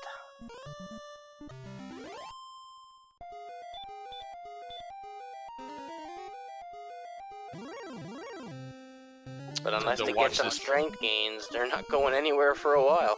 I'd have to watch this back later to see if dataplet is actually making ground up on NESCardinality with this particular grind choice. I think the gap is about the same as it was 10 minutes ago or so. It took him a little bit of time to switch from the Swamp Cave to the Charlotte location. But at the same time, NESCardinality made that side trip over to Cantland to refresh his herbs. So I don't know. We'll have to see if one seems to gain ground over the other. I feel like dataplet to go heal up again. I feel like the last time I had checked it out, it was about a 600 to 700 lead for NESCardinality, and it still was right before dataplet left Charlock. So it does seem like they're keeping pretty even pace. But of course, it's, the refill part is a significant reason why the Swamp Cave could be a good play, is the how long is it going to take you to get the refill there versus here. But I guess we have a Brecconary pretty close to Charlock, so it may not be that much of a difference in time. Yeah, and as you mentioned, also, NESCardinality is going to squeeze one more fight in here, where dataplet would have left Charlock with these resources. NESCardinality used one heal more. He still has enough to cast one more sleep spell, or I guess he's choosing heal instead. And he's just going to keep going until he dies here, and he's just going to potentially walk right back in. So, meanwhile, dataplet has come across Garanham and found the Erdrick Sword. So at this point, the Seawolf has gone to Garanham and found Erdrick Sword. So at this point, once he goes north and finds the Staff Cave, and then goes west and finds the Jerk, he'll be in the exact same mode as everybody else. Granted, a few thousand experience points back, but definitely not as far back as it felt when he hit level 6 at 45 minutes. So he did the same thing as NESCardinality, diving into the tablet cave here, and I'm not actually sure what he's looking for, having all the quest items and the Erdrick Sword in hand. So, but he's taking care of that task, and you're right, he needs the, if he could go north here, and he did, so he finds the Staff Cave, and, so all he needs now is the Rainbow Drop Cave, and he's ready for his grind. It's kind of a nice comeback for the Seawolf so far. Interesting to note, part of the trip from Charlock to Brecconary involves metal slimes, and so I believe dataplet already took out one, and is one hit away from taking out the next one, too. And so that can help offset the negative time for trying to refill.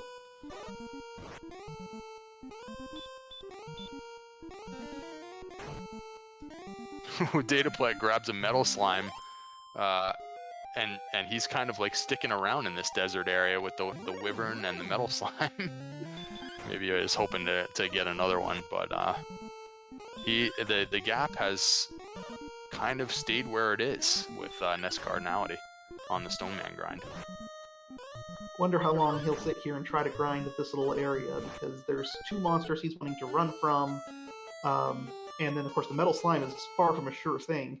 I mean, you're going to have probably a better experience per minute fighting the same number of golems as you will metal slimes due to all the misses. And so yeah, so he gave up on that. If you were in a different grind situation, let's say if you had just overwhelmingly high strength and you needed just more hit points or something, then the one shot of a metal slime becomes a thing. You can just find one and you one shot him. But right now that was definitely going to be the worst choice of the two. He's better off in here with the Star Wyvern, the Golem, and the Armored Knight. So glad he was able to recognize that quickly, and he's back on track here. NESCardinality has refreshed, and he's back in for more Stoneman. And the Seawolf has entered Charlock for his grind now. Wow. Yeah, the Seawolf did a really nice job on the exploration. He rounded everything up pretty quickly once he got off the ground. And TristalMTG, of course, is NESCardinality's direct opponent, and he's about 2,000 experience points behind. So that, trying to estimate how long that is. That's you know, approximately 15 stone men, or maybe 13 or 14 stone men. So you're looking at maybe a 7 or 8 minute lead right now for NESCardinality over Tristal, which is really about one failed dive or one failed Dragon Lord fight. So that's what Tristal would be needing right now to pull ahead.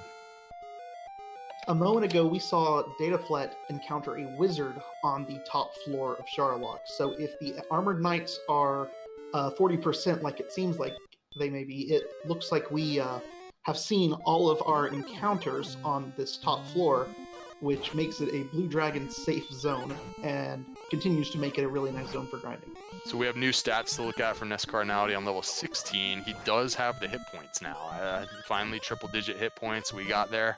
They do have the strength HP build, so they were supposed to be getting strong HP gains.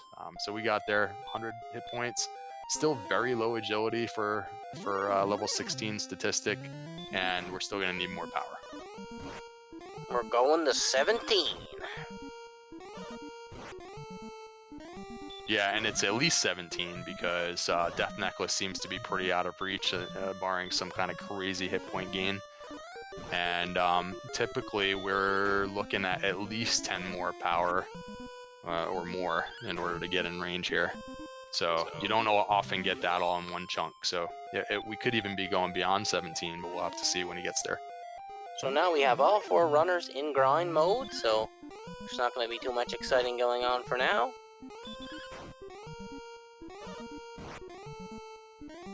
But one of the fun things about Randomizer is that you do never know exactly how big the strength or the gain is going to be. And with a strength gain of just a small amount and a hit point gain of something massive, I mean, I know in my race this week I actually got a 60 HP gain on the level. So those kind of things can happen, and that could totally change the tide. You may start that dive instantly once you see something like that. And we do get to see that there wasn't a clear grind, and we get 2 different philosophies on the grind. And it looked to me, just at last glance, that dataplet has caught up to NESCardinality slightly. Well, it's kind of going back and forth depending on when they're actually fighting, you know, the enemies and all that. But he had about only a 300 experience deficit. It seems like the Charlock grind might be slightly better, but it's probably approximately a wash at this point, whichever decision you made on that. But it is interesting to see the difference here. It's kind of funny because the stats these guys have now at 16, the match I called earlier, I think they had these stats at level 6. Yeah, randomizer is quite random. It's you can get these slower grinds, or you can get just really fast stat gains. You never quite know what you're gonna get. Because I think at level 2 they had like a 20-some strength, a 20-some agility, and like 30 hit point gain in one level. And every time NESCardinality takes like a step south and then back up to re-engage the spike tide, you just get a little peek of poor Gwaelin just kind of sitting there in her prison, never gonna get rescued here in this seed. Oh, so unfortunate.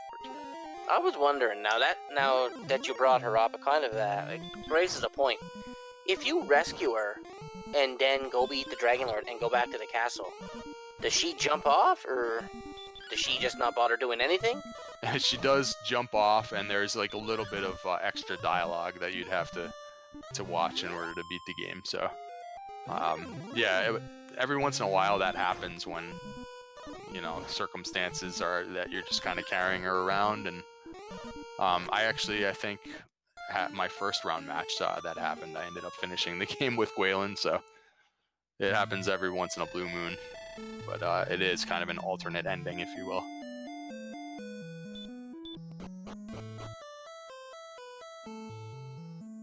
Ooh, and dataplet dies to...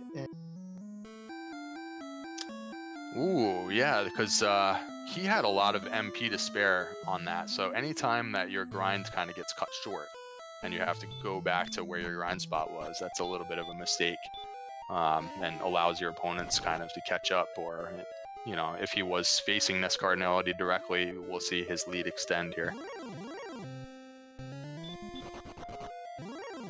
Yeah, he seems to be on the Armored Knight using the one hurt more strats, where you take a hurt more and then, or use a hurt more and then take a swing and see if you can kill him in the 2 steps that way and only use 5 MP. But with an Armored Knight, it's very rarely are you in a situation where it is a safe bet that that one swing is going to finish him off, even though it might frequently. And so he took that chance that that last swing was going to finish him off, and it did not. And so the Armored Knight finished him off. Yep, it's so tempting to do that, and sometimes the Armored Knight could actually dodge. You have like a 1 in 32 chance of being dodged. Any of those things, those are just risks that maybe are just not necessary. It is tempting, though, in the name of speed to do things like that sometimes.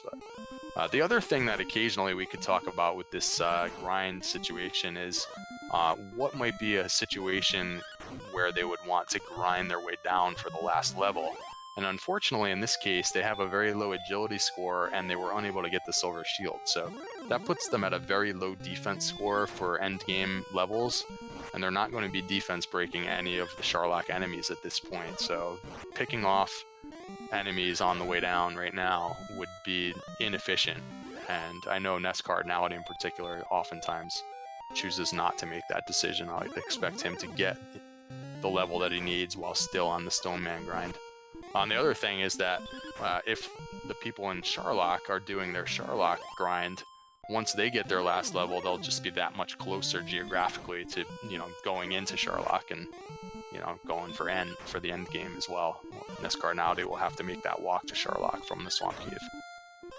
Which, since dataplet and NESCardinality are not directly competing with each other, it may turn out to not be as significant. But an 800 experience lead between the two could very well be made up in that trip from the castle to Sharlock, and so it could, if that kind of situation could turn a race where the one at Tanagle is slightly ahead down to just a completely even race. And we can see that the direct match between NESCardinality and Tristal here, a few minutes ago it was approximately a 2,000 experience point lead, and now it's grown to 22, 23, 2,400 experience points, depending. And part of that could be a slight, well, some of it could just be fast menuing, and some of it could just be a little bit of variance with the RNG. You know, if the Stone Man's not getting put to sleep, or if he's doing more damage to you and you have to heal a little bit more often, things like that. So even within the same grind type, there can be a little bit of a difference in how fast they get there. That's the level we don't. That's the level we don't deserve, but the level we need right now. Yeah, that could be it. Way back to Sharlock. We could be there already for NESCardinality. 131 attack power now with 98 MP. That is very close. And with 118 hit points, if you get one double attack somewhere in there, that's it. The problem, though, is the defense power and the agility score. If there happen to be some blue dragons or something like that down in Sharlock, if you have to burn a heal more even one time, it becomes so much less of a good fight for you. So this is one of those borderline decisions again that we have, and NESCardinality looks like he's going for it, at least so far. And again, if you're going to hedge your bet and fight your way down, this is not a great situation to be doing that with this low defense score. So a little bit of a tricky decision right now for NESCardinality.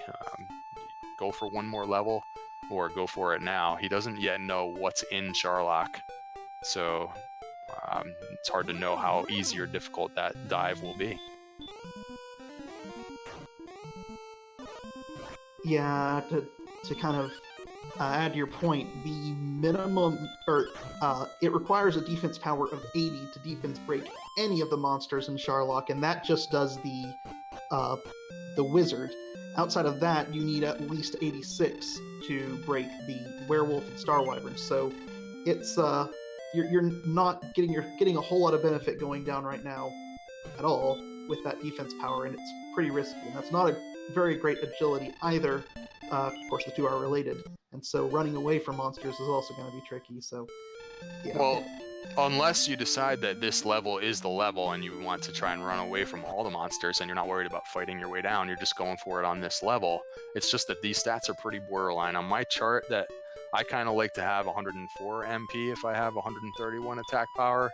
If you're going to go just strictly with like a turn-based, you know, he attacks, then I attack, then he attacks. And on average, you would probably want about 104 MP. Now, he is factoring in for sure that he has some extra hit points with which to potentially get at least one double attack. But there are a lot of scenarios where things could go wrong. You could get ambushed and back attacked by the Dragon Lord 2. You could have a bad Dragon Lord 1 fight where you can't get through it with full HP, and that costs you an attack in the Dragon Lord 2 fight. Or you could just have something go wrong on the dive as well. So, he's going for it, but this is really borderline. Well, he does stop to take on the wizard, so he may be having those thoughts of fighting on his way down. Just being very picky about what enemies to choose to fight. Yeah, and we see He's in probably chat. going to choose the enemies he doesn't have to waste MP on. So we see in chat, it's kind of all how you calculate it too. Some people feel that 96 MP is enough here. It's a little bit based on, there's a range for the Dragon Lord 2 between 150 and 165, so if he happens to be on the lower side, then, you know, less turns are required to win. It's kind of in, like, how aggressive do you want to make your estimations, and, you know, how much of a chance do you want to have to win? It's very close either way here.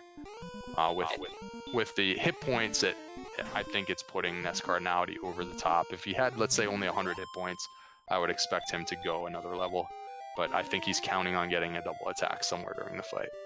Well, he's just burning some magic now, so I don't think he'll be going all the way down.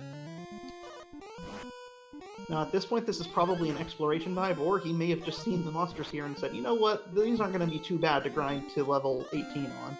He wants to stick around, but having used the heal more and then 2 hurt mores on that Arbor Knight, I don't think he has any interest in taking on the Dragon Lord at this moment.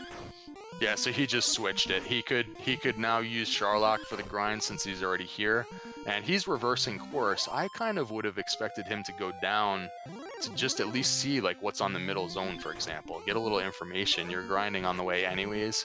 Maybe he didn't have an extra torch or something. I'm not sure what the decision is to walk your way out of here, but and when you're on the top floor here, I believe you cannot even cast outside, so he would have to walk all the way out, I believe. Whereas if once you pop into the underground levels, you could cast outside at any time. But regardless, he has decided he's reversing course. He's going to walk his way out of here, fighting enemies along the way towards level 18. Interesting. Maybe not being able to run away from that AK-47 scared him into another level. And that's a good point too, because that agility, or those are hard to run away from, and realizing, oh, I'm going to have to deal with a lot of these on my way down, I may want some more agility if I need to save all my resources.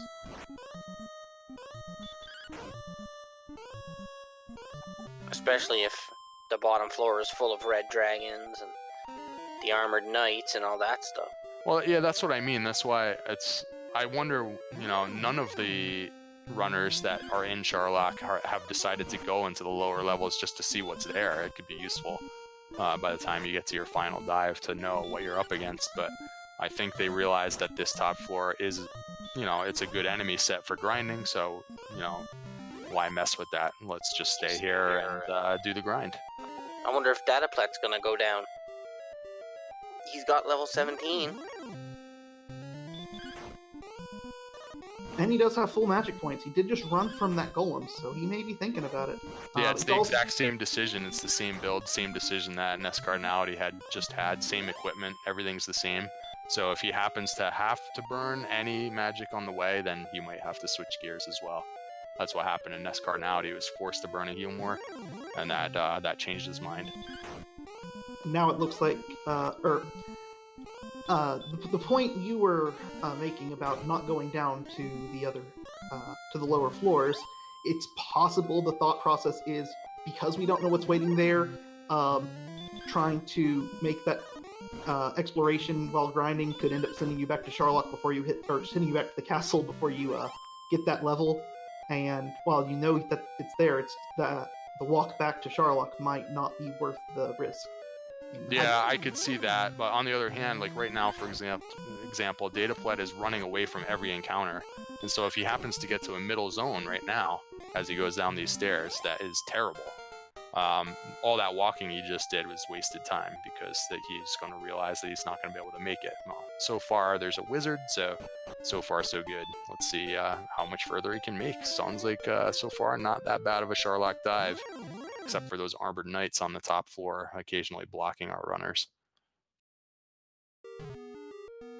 Yeah, again, it's one of those things, if you're at this level and you run into things like the Star Wyvern, the wizard, is the better play to run away and try to get down as quickly as possible on the borderline level, or is it better to take a little bit of time, a little bit of resources, take your chance that you're gonna maybe get a little low on HP from time to time, but grind your way down instead?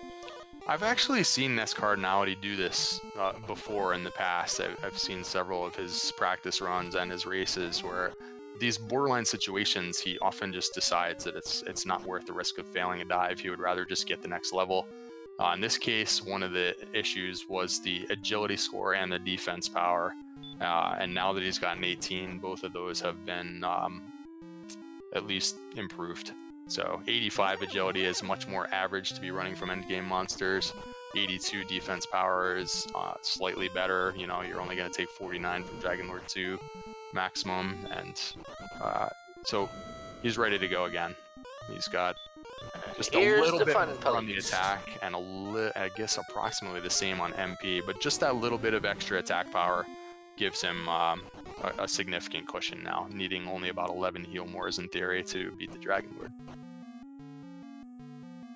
And those red dragons, looks like dataplet was finally able to run from one, but when you've got the red dragons with baby breath, sometimes you're better off just deciding to kill them rather than try to escape, because you can probably get enough hits off that it's not going to require a heal more, and you're only going to take, at this level, probably 3-4 max shots. So if you can get baby breath off on 2 of those 3 turns that the red dragon's going to take, maybe better than trying to run that many turns in a row. Yeah, so I want to point something else out here. TristalMTG did recently get level 17, which is the level dataplet's going on, and he didn't even consider it. He's just continuing to grind on the Stone Man through level 17, looking for 18. So it just shows you that it is quite borderline, and we had one runner decide it was go time, one that said it maybe is go time, but if something goes wrong, we'll change it up. And the third runner said, well, I'm just going for another level. So that's interesting. We are 3 for 3 on Stone Man spike tiles. So it looks like we're down 1 heal more for, oh no, I'm sorry. Yeah, 96 MP. Yeah, he made it there on full resources. So here we go with dataplet. Yeah, he spent 2 MP on a Radiant, but that's it. But that didn't affect his count any. This is a big fight right here. The Dragonlord 1 fight is very significant in this case, and he's only got 2 herbs left with which to fish for that stop spell, or a combination of stop spells. He really wants to get through this with over 97 hit points, and so far it looks like it's not going to happen. This is going to cost him at least 1 turn in the Dragonlord 2 fight, and that is very significant when it comes to...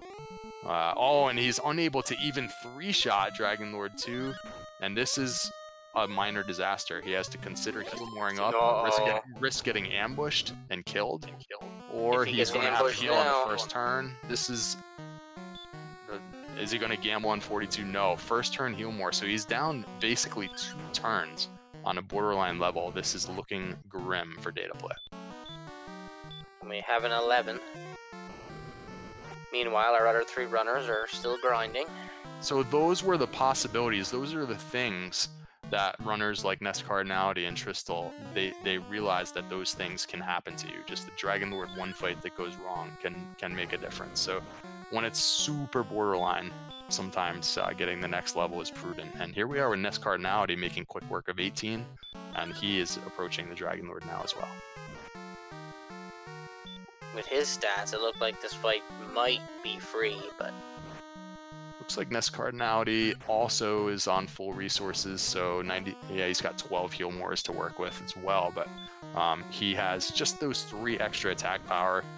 Makes actually a big difference here, and he's going to attempt to herb off through the Dragon Lord 1 fight as well. Dragon Lord 1 seems to have near max HP in this particular seed. This is the point if you're dataplet, that you hope dataplet is tracking his numbers, because if you realize you're going to be out of range, it could be nice to, or you want to go ahead and throw a hurt more out there to take your chance.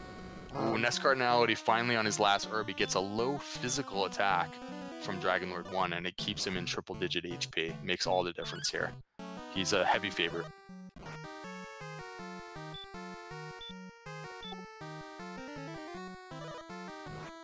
I don't know what the count is on dataplet. I lost track, but I don't think he's close.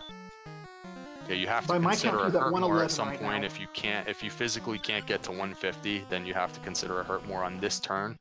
But he chose not to, so he must be close enough to get to 150. He's got 2 more attacks. I don't think he can reach it. And this is it for all the marbles. No good. Dataplet back to the castle for a restart. Tristal working on getting level 18, and NESCardinality is a heavy favorite to beat the Dragon Lord 2 on this fight.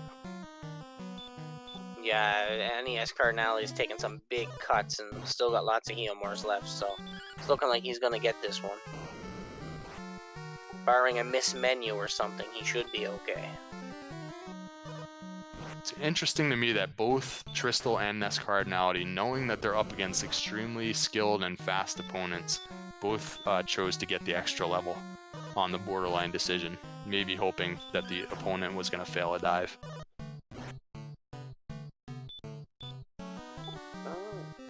You know, and that's also part of being some top players as they are, is they probably have enough knowledge of how the other person plays to say, you know, if Tristal's thinking, well, NESCard's probably not going to take this chance, so I can have time to grind more. Or the other part is when you're as skilled as they are, you can bet on yourself and say, I probably did this more efficiently than my opponent, and so I can take the time to make everything a sure bet.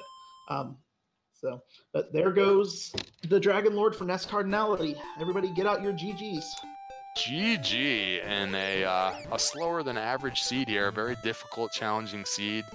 NESCardinality is the first of our 4 runners to finish. Great job. Finishing with an official SRL race time of 1 hour, 47 minutes, and 24 seconds. Looks like Tristal has done his grind and is going to restore his stats. But he's about to get bad news that his opponent has finished. So chat mentioning that it seems that Dragon Lord 2 had more than 156 hit points in this seed. It was unclear to us what dataplet ended up at on his attempt, but he at least was not on the very low side of his possible hit point total, making, you know, in some cases requiring 1 more turn than otherwise might have been. And dataplet now, I'm trying to figure out if he is deciding to go to 18 after failing that dive. Seems like he is running from most enemies, but so maybe he's just going to try again at 17. I'm not sure. Well, yeah, he did get down to the Dragon Lord with only 2 herbs and got a really bad set of hurt more rolls. So maybe he's thinking, I could get in with more herbs and potentially get better reactions from the Dragon Lord, and maybe that's enough to get me through. And especially after you fail that dive, it's really hard to know what to do, because you are both trying to make up for the time you lost, or you want to make up for the time you lost, and so you don't want to stop for a grind, but at the same time you lost because you put you're in a borderline situation in the first place, so it's never clear whether you should take the borderline chance again, or you should just stop and take more time. I'll tell you what, when you are in a race, and especially in a tournament race, that makes you absolutely sick when you fail a fight against Dragon Lord 2. You know it's so much time. I just went through this earlier this week in my race. I had a situation similar to these guys where the defense power wasn't quite there. And so I took a ill-advised swing at 49, and Dragon Lord physically hit me for 49. Kind of a rare situation. And I was just like, wow, that was like 10 minutes just gone. And I thought for sure I was going to lose. Just makes you sick to your stomach when you have to go through it all over again and try and dive back down there for another attempt. So, yeah, I could just bet that dataplet, his mind must be swimming and his heart's racing. He's just you know, hoping to get back down there for another chance at it. So are we going to get the winner in for an interview, or did he decline?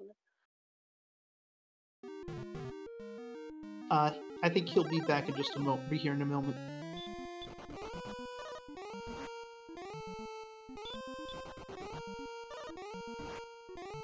All right. He's got to get the victory music up on his screen first. Absolutely. NESCardinality fashion. So I'll let you welcome him in. I'll be back in 1 minute.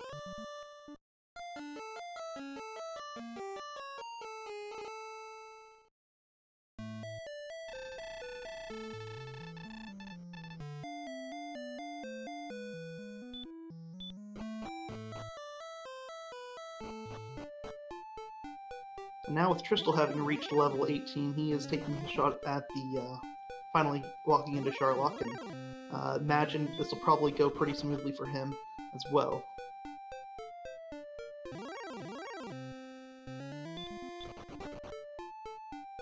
And in dataplet Choose, you're both very happy that you're not the one playing against NESCardinality, who just said .done, but also knowing, well, if one player just finished, who knows how close my opponent is as well.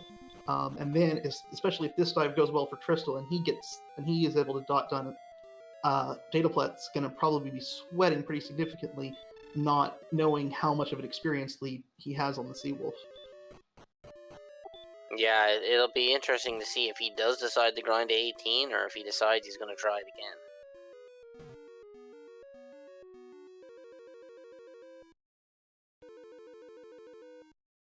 But I don't foresee Tristal having any troubles with level 18. All the stats are there, so it's just a matter of getting it done.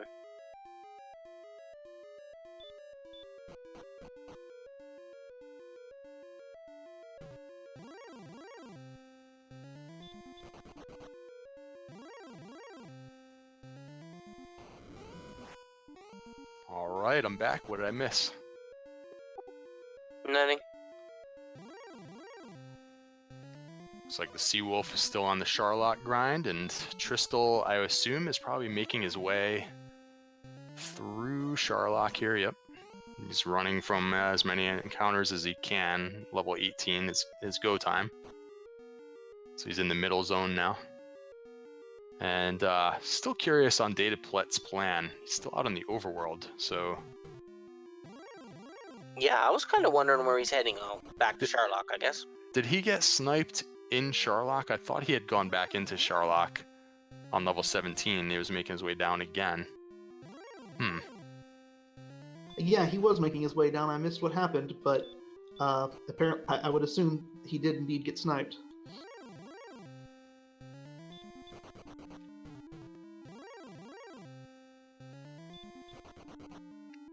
Yeah, this would be a comeback for the ages if the Seawolf pulls this off. He would probably need dataplet to have continued problems on 17 and, never go to 18. But that is certainly possible, as we just mentioned. There's kind of a difference in some of the mindsets. Sometimes you want to grind another level. Sometimes you just want to try again on the same level. And if you try 2, 3, 4 times on the same level and you keep failing, your opponent can come back from way behind. Yeah, because every dive waste a little more time if you don't know for sure you can do it. Yeah, especially when you're rediving and not fighting anything. You're just running away from everything to try and get to the fight at the end. That's just pure wasted time every time you fail one of those, because you're not gaining any experience. So dataplet is trying to outside, and now he's turning around. I think he decided he didn't have the resources to do what he wanted to do, or maybe he decided he wanted to grind, and so he tried to cast outside from the top floor, which you can't do. And he just realized, so he was going to reverse course to go in, and then realized, oh wait, I could just go down a floor and cast outside. Yeah, I've seen a lot of indecision from dataplet since that failed Dragon Lord fight. It seems like he's on about the same experience level, or total, and several minutes have gone by since he lost that fight. Not clear what his plan is now, but he's healing up again. I'm not sure if he knows what he wants to do, or does he want to grind somewhere else, or... I think at this point he's probably on a little bit of tilt after having wiped the Dragon Lord, then seen someone else finish, maybe kind of have, I know it happens to me, my brains will scramble at certain points, just going, what do I do now? How do I make this up? Trying to make that optimization decision about a dive versus a grind, and it's tough. I believe we have NESCardinality in the room. GG, Ness. Thank you so much. Hi, everyone. Yes, GG, Ness. What did you think about that start? Seemed kind of slow on the stats, but good on the items. Well, there was so much happening early on. First of all, I was 2 gold under hand axe money, but and we had like super low strength, so I was a little worried. And then I found Cantlin, and I'm like, well, there has to be a hand axe here. But then there wasn't, and I was like, well, then I don't have to reset. Then we learned Hurt More, and I was like, okay, everything's gonna open up, but it did not open up. In fact, this was a Hell Seed, despite having Hurt More. And this is one of my favorite kinds of seeds, working through the difficulties. So I really enjoyed it. The only thing that's stressful is when you know you've found everything and you know what you have to do, and blue dragons and demon knights just stop you cold. And I mean, that was especially a problem in the early game with golems and everything. But yeah, it was really fun. So going back to the early game again, NESCardinality, what's up? This is Up2NG, good game. Thank you. So the other thing, when you did find Cantlin, that I briefly thought might be something that one of the runners might try is, did you consider selling the death necklace that you obtained in the throne room to get the broadsword? Ever so briefly.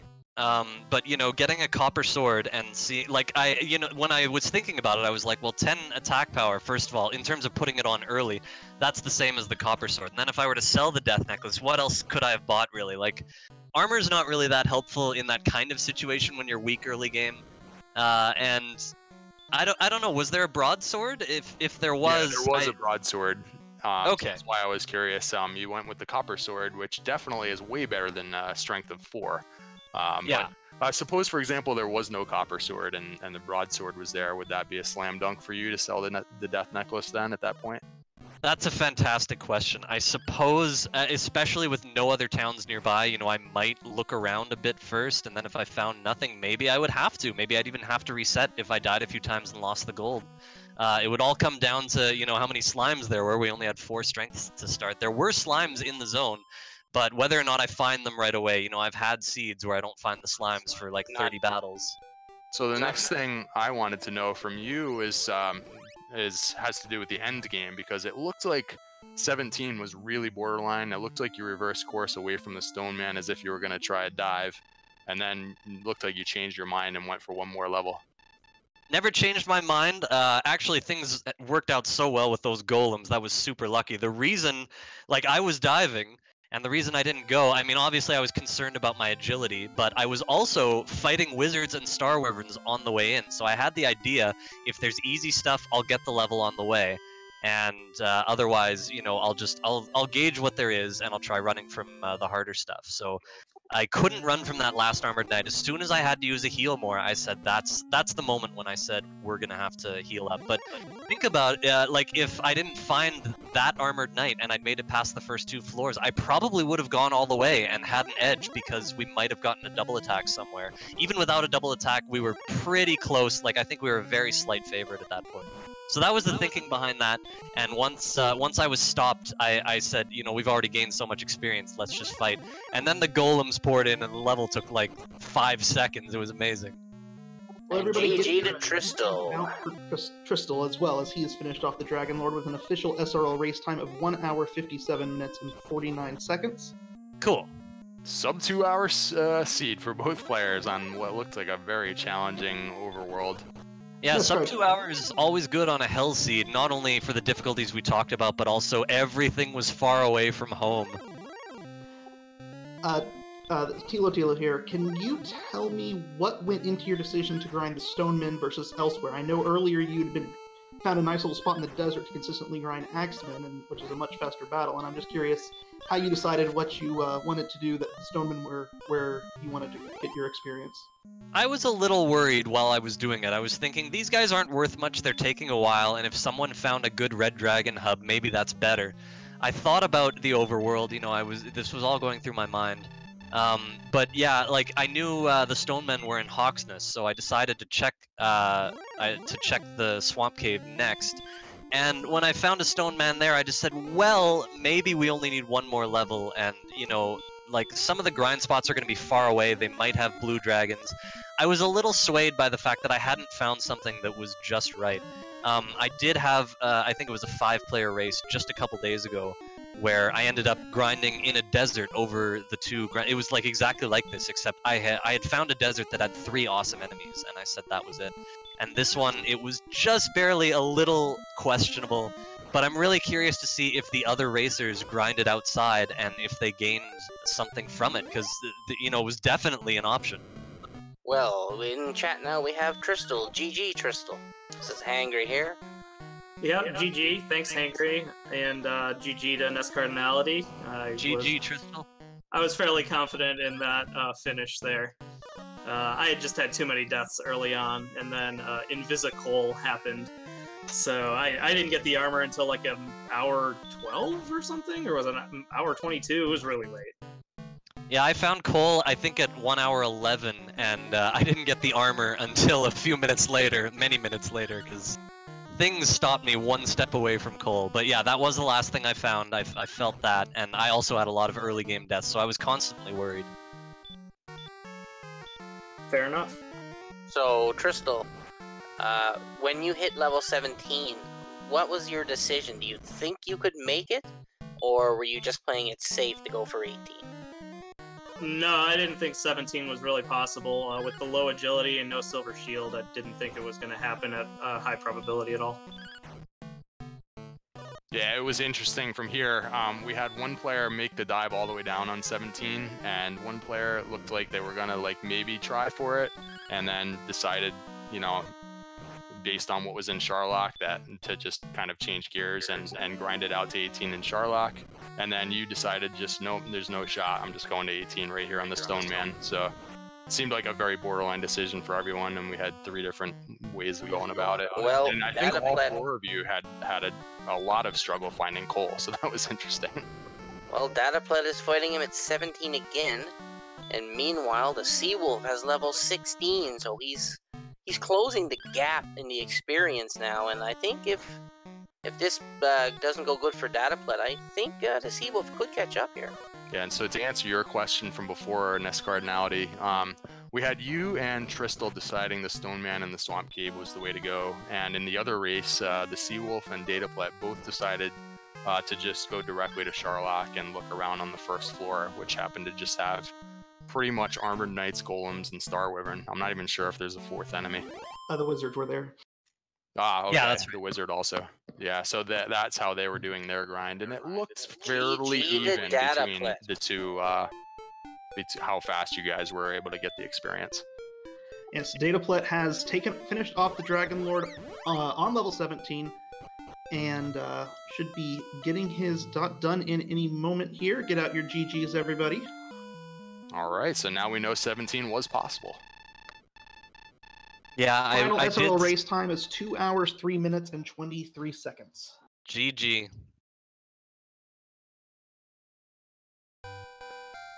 Yeah, that was getting interesting. Unfortunately, our 4th runner, the Seawolf, never did find that early town, and so he fell way behind as his gold total dropped to 0 and just never bought the early equipment. Oh, wow. So, yeah, that was an unfortunate start for him. And just the way it was playing out at the end, dataplet had failed some dives on 17 and just never was going to 18. We were starting to wonder if it was going to be a comeback for the ages, but Seawolf still right now getting towards endgame, level 16. He'll be diving Sharlock pretty soon. I have a question for the commentary and Mr. NESCardinality. did anybody sell the death necklace early on? Because I feel like I would have maybe almost closed the gap if I had thought to do that and managed to buy like half plate or something. Nobody did. You all kept it. Yeah, I had asked NESCardinality that specifically because there was also a broadsword in the early town, which would really have helped in the on level 1. But there was also a copper sword, so I can understand that decision. I was wondering if there was no copper sword. I would think that maybe selling the death necklace would be probably the clear play at that point, because plating things at strength score 4 is just miserable. Yeah, Sorry about that. I died once before I found Cantlin, and once I found it, I heavily debated just resetting to get the extra gold and maybe do that, but decided it probably wasn't worth the time. So I just cut out for a minute. Did you actually do it, Tristal? Did you sell the necklace? No, I wish I had, though. Oh, okay. So yeah, none of the 4 of you sold it, and no, just that's a question I had for you guys, because it seemed like it was a possibility that maybe you guys were both thinking about, but you both went with the copper sword and took it from there. Did you kill any metal slimes? I killed 2, and I was thinking about what you said before the race. How many did you get? I didn't find any ever until like the very, very end, so 0. Okay. Okay, it appears that dataplet does not have a microphone, and so he will not be joining us for the interviews today, but I imagine we can get him into the comments to answer any questions you might have there. I'll tell you, for one of the newer players on the scene, he held up on this seed extraordinarily well. It seemed like he was keeping pace with both of our the top screens there between Tristal and NESCardinality. He was kind of there at the same time. He just decided he was going on 17. He failed his first dive, but yeah, he was right there. Great job, great race from him, and he is able to beat the theseawolf1. And dataplet was our 0-1 runner, right? So he was facing a 1-0 opponent. Is that correct? Do I have that straight? That is correct. Yeah, so props to him for a great race. Trying to think of what else happened that you guys would have found interesting. It just seemed like it was, as you put it, a hell seed. There were just so many endgame monsters all over the map. Blue dragons with the wombo combo, and you just had such low agility, like you couldn't really run away from any of those monsters either when you were finding them. So a lot of people getting sent back to the castle all over the place in this one. It was Yeah, interesting that to was- me that... Go ahead. Go ahead. All right, that was actually a determining factor in waiting until 18 to go instead of 17. Because if Charlock was filled with blue dragons with the combo, and even red dragons, although they had baby dragon breath, they would still be annoying to run from with the low agility. That was a big reason not to go at 17. Like, it was possible at 17, and I knew I was behind, but I still didn't feel like it was a very high percentage chance to kill Dragon Lord at 17. That's Yeah, fair. The stat progression overall seemed fairly slow. For a while, you guys were dealing with low hit point totals, so it was like you could get ambushed in one shot by just a simple hurt more spell for like a while. So there was a lot of that going on, and just slow stat growth. You didn't gain really much attack power, and you were running around in the copper sword, and a lot of the enemies weren't necessarily hurt moreable. There were a lot of like stone men and like blue dragons and stuff, so it was like it was interesting to watch you guys try and figure out how to get the experience. Yeah, thank goodness for level 6 Hurtmore, because this seed would have been complete hell without it, but I think with it, it was at least tolerable. I mean, about 2 hours isn't, ideal, but at least we were able to progress ever so slowly. I think without Hurtmore, I probably would have spent about another 20 minutes fighting Drolls. Assuming I didn't sell the death necklace. I mean, There you go. Yes, Joel's, all the good enemies were lumped in with other things. I guess maybe we could have gone through the swamp cave and fought like Droll Magis in that zone. That was okay. Yeah, the Swamp Cave was alright. Itself, even, like, wizards were kind of annoying, but there were wyverns. So that was something, and there was something else that was decent. Star Wyverns, I think, were there too. That's right. Yeah, I fought all 3 of them too between Stone Men. Yeah, so, yeah, it was alright. Could have been worse. Looks like Seawolf is going to take an attempt at the Dragon Lord here, but he did burn a heal more, so he's only down to 11 heal mores here. We'll see how this goes for him. I think with 11, really there's pretty much no shot. Yeah, he's in Hail Mary territory. You're only a hurt more away. So a lot of times the overall, when you're running a seed like this, you're trying to figure out exploration versus, gaining the experience, and both seem challenging with everything being spread out over a large map. But did either of you guys, how were you figuring out? Did you consider like a mid-game grind at all to just get a couple more levels or anything like that, or was it just like, oh, I'm just really in a hurry because I haven't found coal and I haven't found this and that? You're asking all the right questions. I was just constantly worried that someone else was doing a mid-game grind and found a perfect spot. I never found a spot, so I never considered it. Well, it looks like the 5-0 just put the Seawolf in jail. Yeah, I mean, I was kind of just grinding as I was trying to find coal pretty much the whole time. But once we got hurt more, it wasn't so bad. It would have been a different decision point had I not. But with it, it was not too tough of a decision.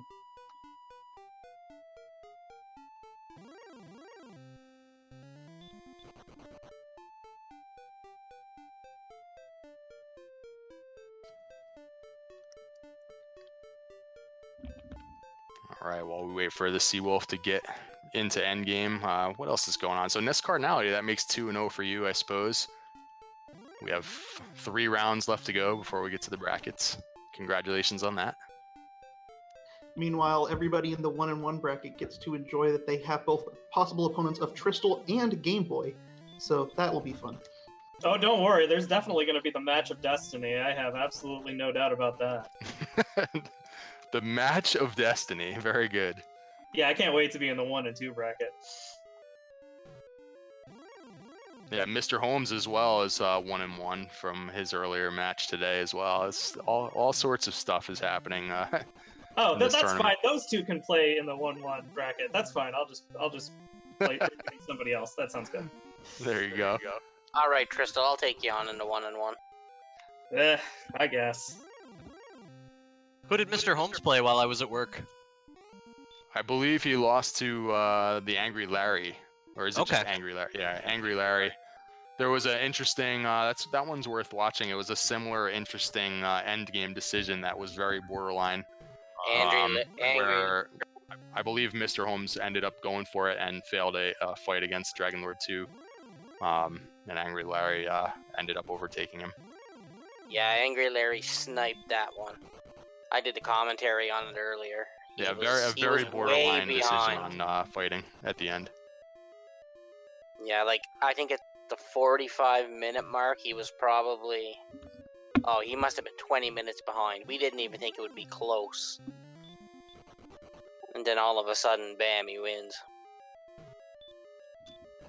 Yeah, that one was fun to watch. I managed to watch that one all the way through. It was a really good race to watch. It's a fun one. I'm going to jump in and mention that the Seawolf seems to be employing the same strategy we saw from dataplet, which is to repeatedly dive at 17 rather than spending time grinding on the way down. Yeah, 17. You all went with the same build, all 4 runners, strength, HP. 17 just seems so close. Like, if anything goes wrong, it's just a no-go, including just like not having a good Dragon Lord 1 fight. Or something like that. Just losing 1 turn just seems like a disaster. It seemed like really borderline. So it's surprising for the runners that are just repeatedly diving and not, if you fail 1 dive, it seems like it might be prudent to get the next level, but I guess there's different ways of approaching it.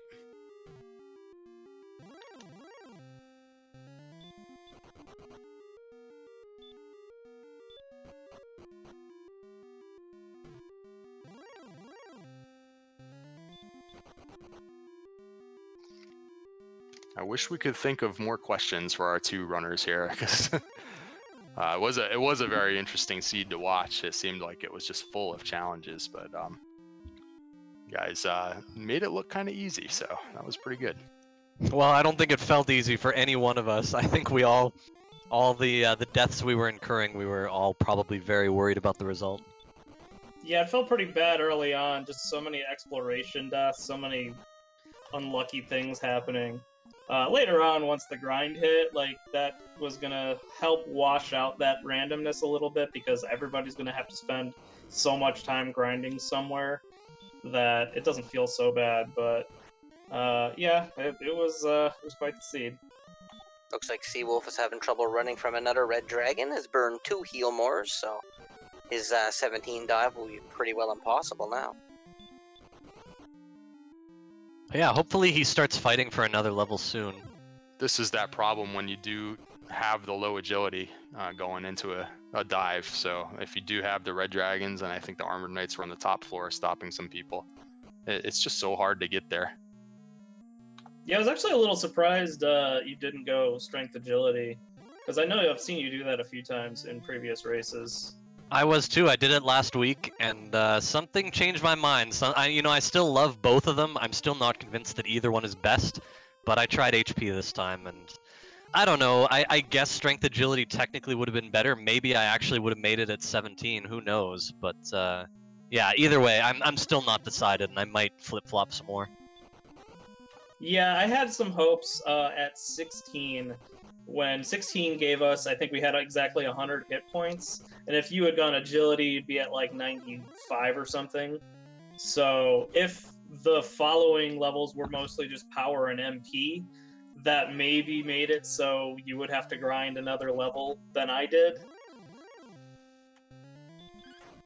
Yeah, that's always the biggest fear if you go strength agility. So it seems to happen rarely, but when it does, it's sort of disastrous for that build. I wonder here if the Seawolf realizes just quite that getting there in damage alone is going to be pretty much impossible, and is planning to go in throwing out a hurt more. I hope he goes for the hurt more, because it's pretty clear with 2 heal mores down, there's no chance through attacks. So here's hoping. I have to head off, so thank you all so much for doing the stream and the commentary and everything. GG Tristal, and I will talk to you all later, and we'll see you next week. GG Ness. GG NESCard. Right. Great game, congrats. See you next week. Thank you. And Seawolf's going for it. So the mini boss was also a stone man. I don't know how I didn't notice that yet. So we had 3 stone men guardians this time. Yeah, in my first round race, the Guardians were kind of rough, but then I eventually found out there was an Axe Knight mini-boss, and that was super easy because we were breaking defense pretty quickly. So that was a nice one to find. Oh, but yeah. Not in this seed. That is the best when you happen to be breaking it and you're just down there and it's like, oh man, I need 1 more level. Well, I could just get it right here, and sometimes you don't even have to burn any magic. You could just fight the Axe Knight. Looks like he's trying it heal more way. Yeah, on the plus side, I had so much experience fighting the stone men that I knew pretty much exactly like how much damage they were going to deal to me, and I also had 4 extra MP, so I could throw a couple sleeps their way, although I think the second one missed. Wow, so Seawolf started this fight with 10 heal mores, is that right? That seems like it's not enough. I was kind of wondering, in addition to the possible hurt more strats, if he might consider just throwing on the death necklace just for fun. He would probably be down to 92 or 93 hit points, maybe worse. But then at least you would have 141 attack power. I think that one will get you down to 89. Our tracker says that he sold the death necklace maybe a little bit later on. He definitely didn't sell it in the beginning. Sounds like he sold it later on in the game. I missed that. Okay. Well, there goes that possibility then. Well, he's only done about 60 damage, and he's got like 3 heal mores left, so he better start YOLOing with the hurt more soon. Yeah, maybe he was hoping to get in range so that 1 would do it. So right now he would need to land about 2 hurt mores back to back. That seems very unlikely. Not impossible, though.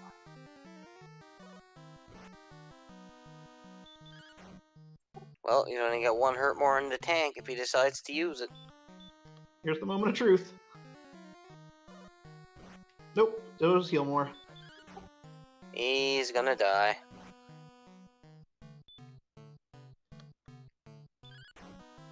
Well, good effort by the Seawolf. He was so far behind in the early game. It's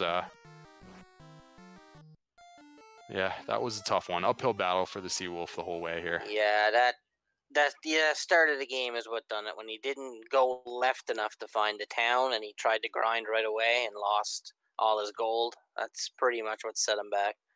And with that, the Seawolf has decided to call it a game and has forfeited.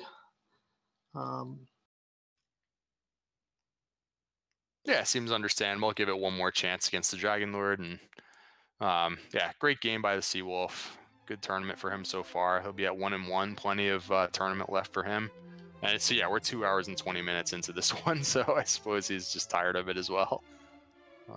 Understandable. Right, well, he should be coming in for the interview shortly. It looks like he has arrived. GG. There he is. Good game, the Seawolf. Yeah, I guess kind of GG. Didn't quite win. Yeah, that seemed like kind of a hell seed, and for you, it started off a little bit slow because you were trying to find some Drakies and Ghosts to kill with a strength score of 4. I'm not even trying to kill them. I was trying to find the slimes. I found the slime first few fights, then it was all Drakes and Ghosts for like 10 minutes. I couldn't find anything. The slime never came back. I tried walking on the bottom of the map. Maybe the square was right there. Only those few spots were slimes. And no, I just kept running to Ghost Magicians and Drakes over and over again. And actually, the first Drake I fought wasn't bad. And then after that, they learned how to defend themselves. Yeah, so that was a slow uphill battle for you. Just to catch you up, it turns out that the other runners, they took the gold from the throne room and they managed to find Caitlyn with gold in hand. So upgrading to the copper sword at level 1 just made those first few levels just much easier. By the time you got there, I think you had run out of gold. You had taken a few deaths, so Yeah. just got started a little slower for you. But other than that, it seemed like you made your way through the seed pretty effectively, actually, once you got going. Yeah, once I got going, it was fine. But you got spells early on. You got healing pretty fast. You got hurt more, I think level 5 or 6. Wasn't too bad. But yeah, I literally walked 3 steps to the left, and if I walked 4 or 5 steps, I would have seen Caitlyn there. I would have kept reloading and walked to the town with the gold. So I just totally missed it until like level 5, and I walked 2 more steps that way and saw it. I'm like, there we go. Yeah, that had to be once you saw it was Caitlyn with multiple shops, you must have just been like, oh man, this is gonna be bad for me. Yeah, I'm currently 10 minutes behind minimum, 20 minutes behind Maps Reality. So yeah, Due to Picard facepalm once you see the town.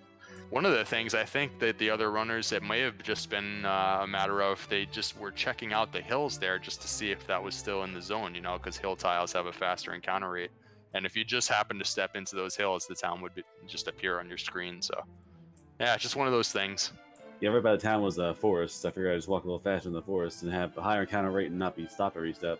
So, take one half done as the other, I think, to an extent.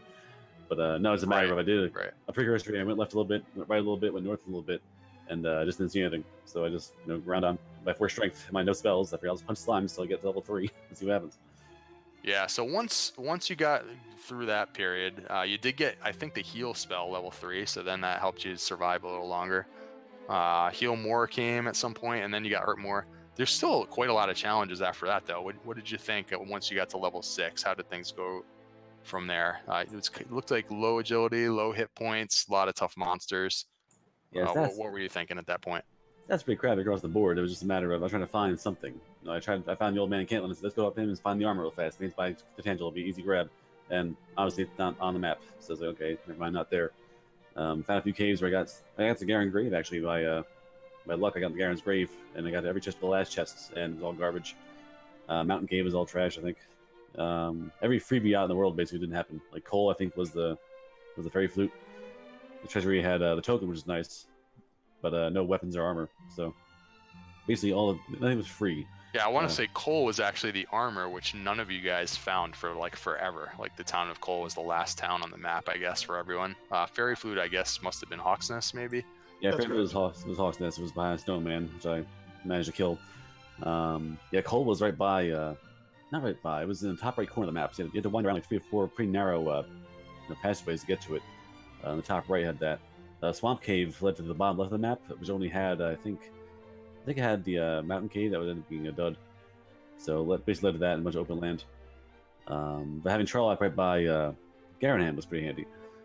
Yeah, that's right, because you actually explored some of those dungeons that pretty fully that turned out to not have much going on, and you still managed to complete that portion of the seed quite quickly. Some of the other runners, they found things in a different order, and they just didn't even go into the mountain cave, or, so it just one of those things. Just I think Rimeldar had a quest item, so yeah, they were all kind of in areas like that. They weren't in the dungeons this time. Kind of strange. Yeah, I found Rimeldar, bought keys immediately with that chest, and had a harp in it. So the first time ever that chest actually had something important to it. I always go there and make sure I'm not being an idiot and forget that one chest. Yeah, there was at least one runner that, they arrived there with just enough money to buy one key. Of course, you can't get to the chest if you only have one key, so then it's a matter of like, oh, are they going to remember to even go back there for that chest? So that can happen sometimes where you just don't check it. I happen to have the harp this time, yeah. Yeah, I had a brain fart too, where I had the death necklace on me. I'm like, I could just, I walked to the town, I'm like, crap, a town, I can't do anything here. And I walked out, I'm like, wait a minute, you idiot, you can sell a death necklace for 1,000 gold. And so then we come to the end of the game. 17 seemed to be quite borderline, and you decide to go for it. What were you thinking? What was your confidence level on that? If I get away, again, if I had two more, I was rolling pretty low against Dragon Lord. The first 4 or 5 hits were pretty soft. Got the ambush, which stinks, and that one red dragon held me up for about 2 heal mores. So it would have been a close call if I made it with the full spread of stuff. It wasn't ideal, but I was grinding away, and the race is already over. They'd already had the win. The other 2 were done. So obviously the challenge was there. Had the gear. I wasn't getting enough gold for a silver shield. There's no grind spots in my knowledge, so gold was going to happen for silver shield. It was kind of go in there and see if you get the high rolls, and yeah, I mean, just go for it. Nobody got the silver shield, obviously. Yeah, there was no gold grind, and it seemed like you guys were actually kind of gold starved for a while. There wasn't really any chests that had gold. Every time you guys found a town, it was I think you bought the bamboo pole. Some of these guys bought the copper sword, and they were running around for most of the seed with that was it, and maybe a small shield. So it was nobody had any money for a long time. Yeah, I sold the death necklace and cashed in for a large shield, and I think I got the that's when I had the keys too in Rimeldar. So basically, Rimeldar had the large shields. I grabbed that and a few keys. But yeah, no gold in the castle, no gold in the mountain cave, really. No gold, I guess all gold was in the treasury. I guess Charlock had all the gold, because I saw, I think 2 chests of gold in the entire game. One was in the throne room, one was, I think, in the depths of Garen's grave. So. Alright, well, I think we are going to have to wrap up at this point.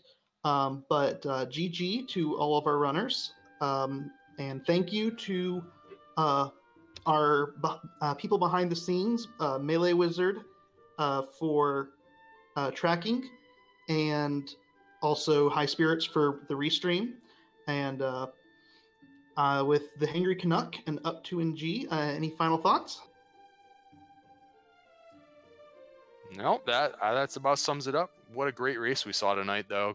Really highly skilled runners, and looking forward to more. Yeah, this is going to be a really good tournament going forward, and I look forward to losing my next match, actually. Such confidence. All right, I encourage you to give all 4 of our runners, TristalMTG, NESCardinality, theseawolf1, and dataplet, all a follow. And with that, we shall say goodnight.